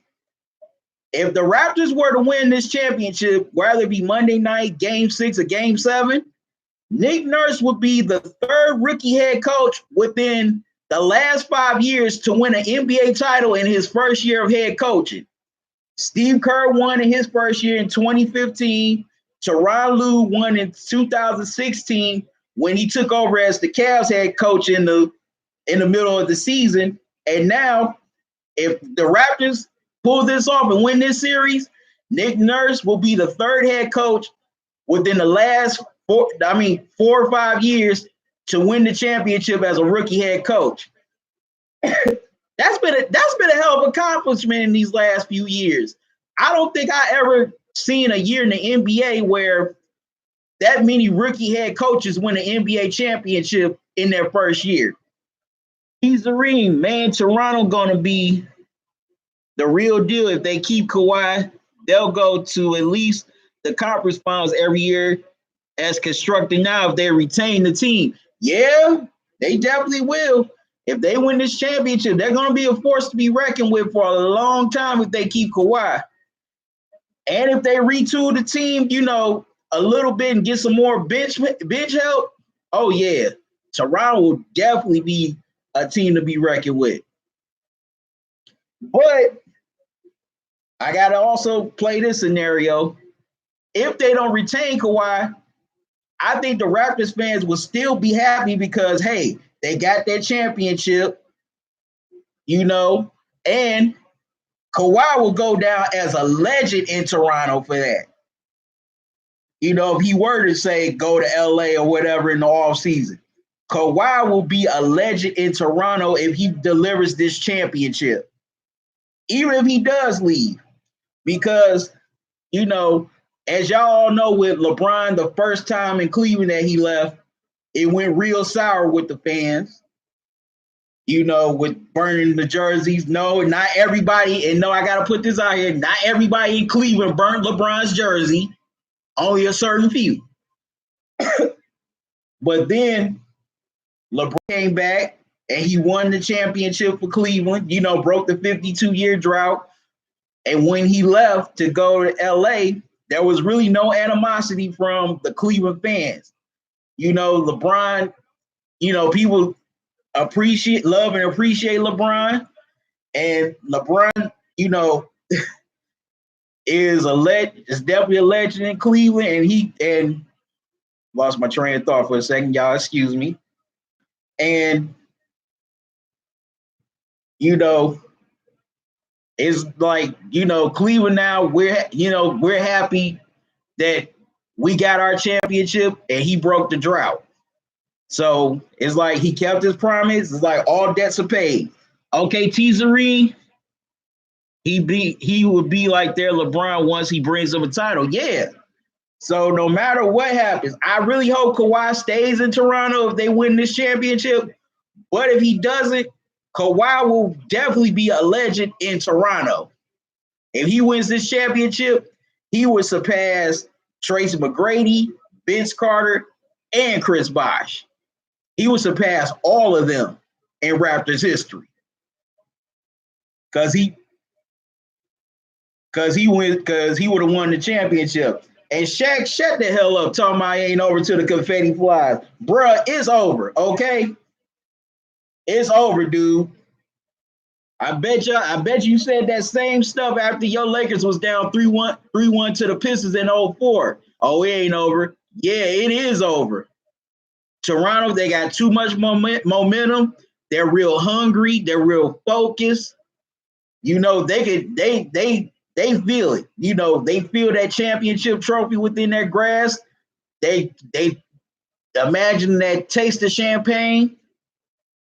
So y'all can yell, oh well, you know, the Warriors, they still got that heart of a champion. They got that 3-ring heart. I hate to break this to y'all. The Warriors don't have that same 3-ring team. Okay? That's not the same 3-ring team.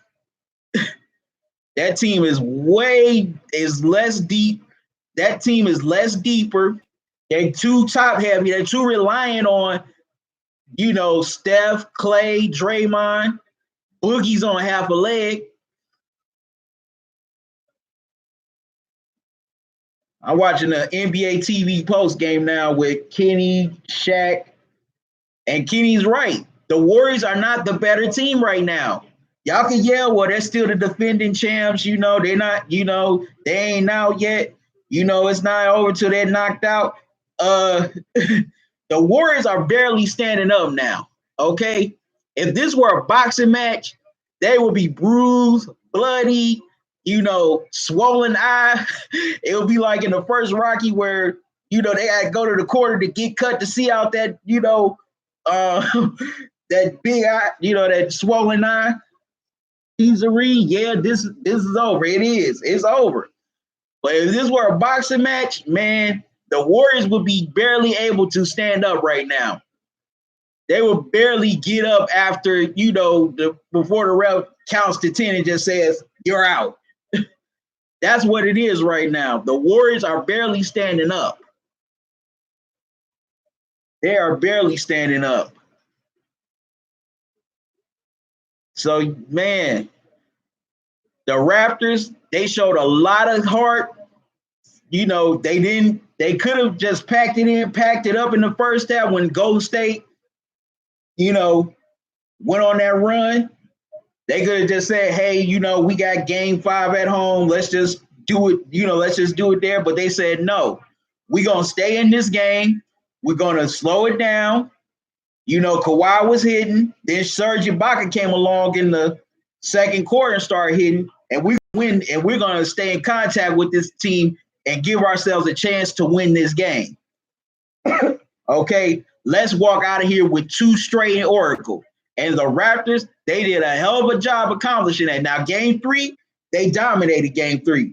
Game 4, they really showed that the championship ready by winning, you know, coming from behind at Oracle to win after being down by as many as 11 points. Hey, T. Serene said, I said before, all that depth they lost would eventually catch up to them, and it finally did. Yeah, definitely. All that depth the Warriors had is catching up to the lack of depth the Warriors, the lack of depth now that the Warriors don't have is catching up to them. You know, because when their bench was in, when Steph and Clay were out during the game, the Raptors, you know, when they were down, the Raptors constantly chipped away. Matter of fact, that's why they had to have Clay out there with the bench. Because that bench, if that bench was out there by themselves, the Raptors would have killed them. The Raptors bench would have killed them in that second quarter. I bet my last dollar that the Raptors bench would have scored 6 straight or at least 5 out of 6 points in that second quarter. Because the Raptors have the better bench. And when, you know, the Warriors bench was out there by themselves, they hardly could do anything. Excuse me. And the Raptors, you know, the Raptors bench was balling. That's another reason why they stayed in contact with the Warriors, because of their bench. You know?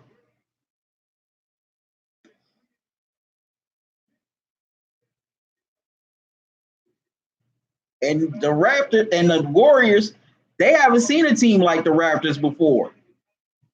They haven't. They have not seen a team like the Raptors before. They haven't played a team like the Raptors.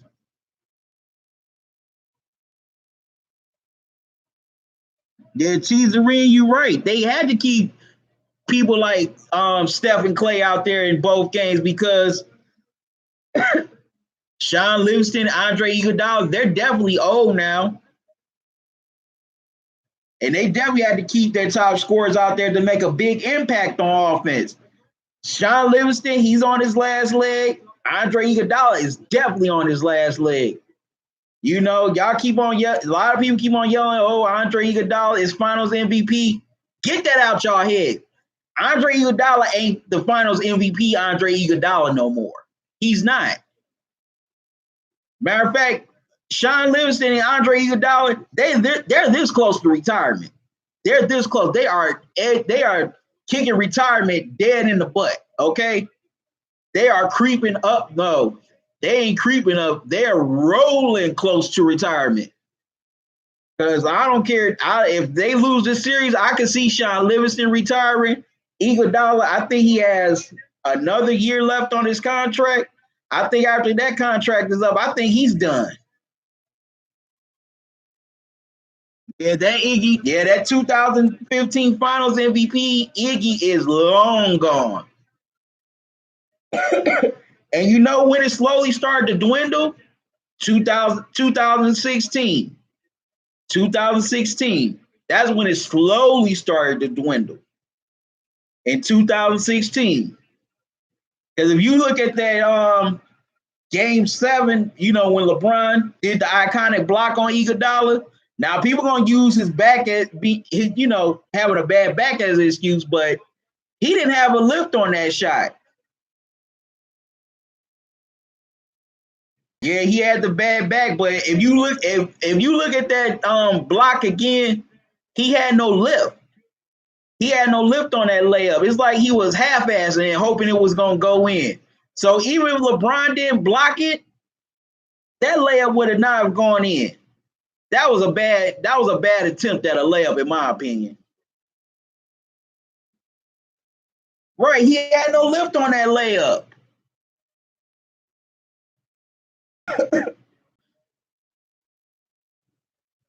And you know, Steve Kerr was talking all that crap for in his press conference, talking about it's business as usual. No, it wasn't. The Warriors had never ever haven't been down 2-1 in the NBA Finals since 2015 against the Cavs. You know.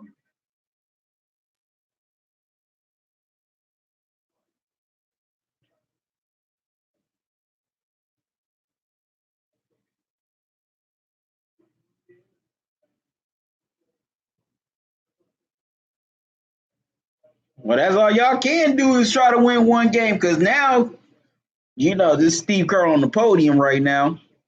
Only thing y'all can do is try to win, take it one game at a time because now y'all playing for plane trips. Y'all are playing for plane trips right now. So, and you know what? I don't trust nobody on that Warriors team outside of Steph, Clay, and Draymond that's hungry enough to muster up enough gusto and chutzpah in Toronto to try to get it back to Oakland for a game 6. I don't trust anybody on that Warriors team besides those 3 that would want to see a game 6 in Oakland. You know, I definitely don't see it with those bench players.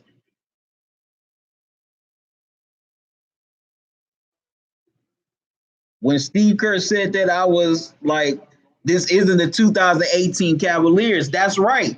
These are not the Cleveland Cavaliers that they played in the finals last year when it was just LeBron and a bunch of role players. These dudes are the real deal. This Raptors team is the real deal. And they've been the real deal all season. They have been the real deal all year long. I mean, people forget that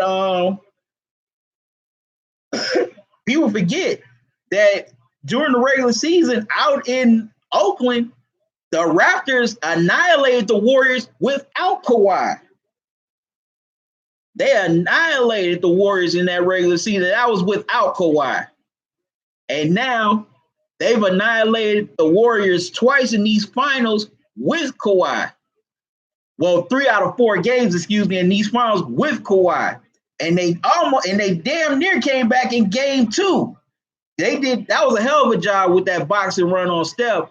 If the Raptors could have just hit some shots, they could have won that game. And if they would have won that game too, we would be watching a trophy presentation on, the floor of Oracle Arena right now. We will be watching Adam Silver give the NBA the Larry O'Brien trophy to the Toronto Raptors and give Kawhi the Finals MVP. Tease Arena, I remember watching that game, and I was like, the Raptors would be a bad matchup if they saw Golden State in the finals. Definitely. They would be a bad matchup. It is coming to fruition right now. The Raptors are a terrible matchup for the Warriors because the Raptors, they want to play more half court. They're more physical than the Warriors. They're better at, they pass just as good, if not better than the Warriors. They're just as good in transition.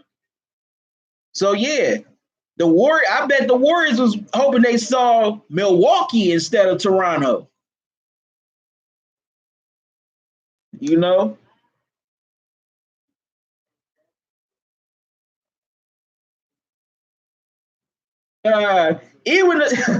watching this NBA TV post game. Even the little man saying they can't win without KD. And he doesn't even think the Warriors are going to win this series. The mouth of babes, boy. We got to listen to the children. The children are our future. But yeah, Toronto was a bad matchup for the Warriors. And also, Toronto is bigger than the Warriors. The Warriors are too damn small. The only true big they got on that team is Looney. Boogie's too small for Gasol and Ibaka. Gasol a few times has abused Boogie in this series. And tonight, Serge Ibaka abused Boogie Cousins. Ibaka abused Boogie Cousins in this game tonight. Also, Siakam, he's a lot longer than Draymond. So, Draymond was talking all that stuff about how he has to take Siakam out the series. Well, Siakam has taken Draymond out this series. Siakam has outplayed Draymond in these NBA finals. Gasol, Ibaka, and Siakam are versatile. That's right. And they can hit threes when needed, unlike Draymond. Draymond couldn't even hit a doggone jumper if me and you were guarding him. Teaserine. If me and you were guarding Draymond, he couldn't even hit a shot on us. And I'm 5'4". Now, Teaserine, I don't know how tall are you, but whatever your height is, Draymond couldn't even hit a jumper over you. And I don't understand that. As good as he is, he never developed some type of shot. I don't get that. Why he never got with a Warrior shooting coach? Hell, he could even got with Hakeem Olajuwon. To at least learn how to, shoot a simple hook shot, or Kareem to shoot a jump hook or a hook shot.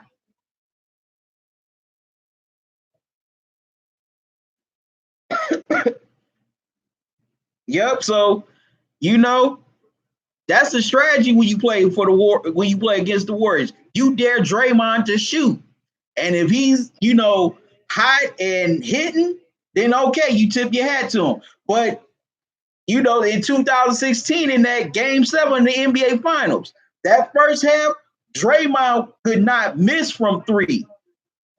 But in that second half, he only hit 1 3-pointer in that second half of that Game 7. Hey, Teaserine, you said, okay, you 6'4". You right, you probably would strip Draymond. All you gotta do is just keep your hands active. You probably would. You probably could strip Draymond. Every time I got those Kawhi, said I'm 6'4". Draymond will get stripped by me every time I got those Kawhi Leonard hands.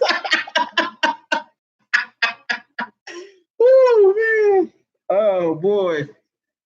Oh man, that's funny. But man, the Warriors, man, most of this series, they've just been out.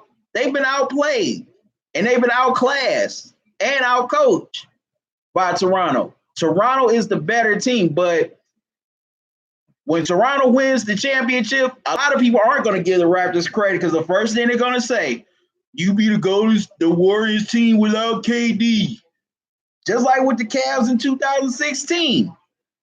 They're going to say, with the Cavs in 2016. I still hear it now, whether it's on social media or even people in the street. Oh, well, Draymond was suspended. Steph was hurt. Iguodala was hurt. Bogut was injured. And Tim Legos said this before this series started. He said that the Toronto Raptors were similar to the 2016 Cavs, and he said it. He got tired of people constantly saying how, Draymond was suspended and Bogut was hurt. He said it. The Warriors had 2 more games to win, and they didn't win them. And matter of fact, they had 3 opportunities to win that series. Game 5, Game 6, Game 7. 2 out of those 3 games were in Oracle Arena. These arena, them same people that ain't give Cleveland a pass, but now the tables have turned. Exactly. For all the last 5 years, the Warriors have benefited from other teams' players being injured. Now, the Raptors are benefiting from the Warriors being injured.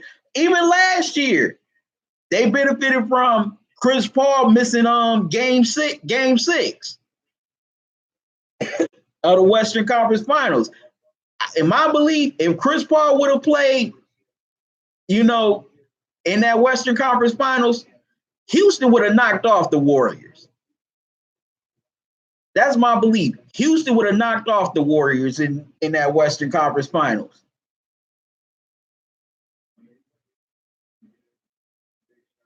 And now Steph is on the podium, man. You can tell if y'all watching NBA TV right now or Sports Center and y'all seeing Steph press conference, Steph is gassed. He's gassed. Excuse me. Steph is gassed from game 3. He's gassed from that game 3. That game 3 wore him out because he played most of the game. And he was running. He had to run around, score 47, and he had to guard, Kyle Lowry. Steph is gassed. Steph is done. Okay, T. Zareen and Kawhi hurt now too, and he ain't complaining. I don't see Clay complaining either. That's true. But yeah, looking at Steph here, you can tell his body language if y'all watching either NBA TV or Sports Center or wherever you are, or y'all might be watching on YouTube. Steph is done. I'm not talking about for good as a player. I'm just talking about as far as this series. You can just tell Steph is gas. He's gas. It's like he done gave everything he had. So yeah, come Monday, this series is over. Well, y'all, I gotta get out of here. I got a few things to do. I want to thank all y'all for coming here on this live stream with all your comments in the chat. I'll be back here Monday night for Game 5. T. Zareen, peace out, man. Enjoy the rest of your weekend. So I'll be back here come Monday night for Game 5. Let's see if Toronto closes this thing out and wins their first NBA championship in franchise history, or will the Warriors extend this and play for another day? You could donate to my PayPal. I left the link in the chat. Excuse me. Matter of fact,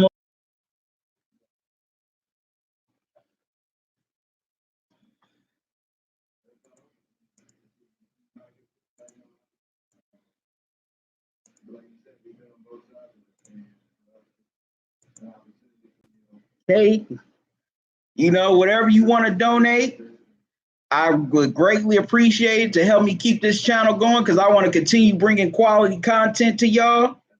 So once again, I thank y'all for joining me in this live stream. I enjoyed your comments. You know, we shared, you know, we sat up here, clowned around a little bit. Intelligent Psycho, peace. Peace out to you too. Enjoy your weekend.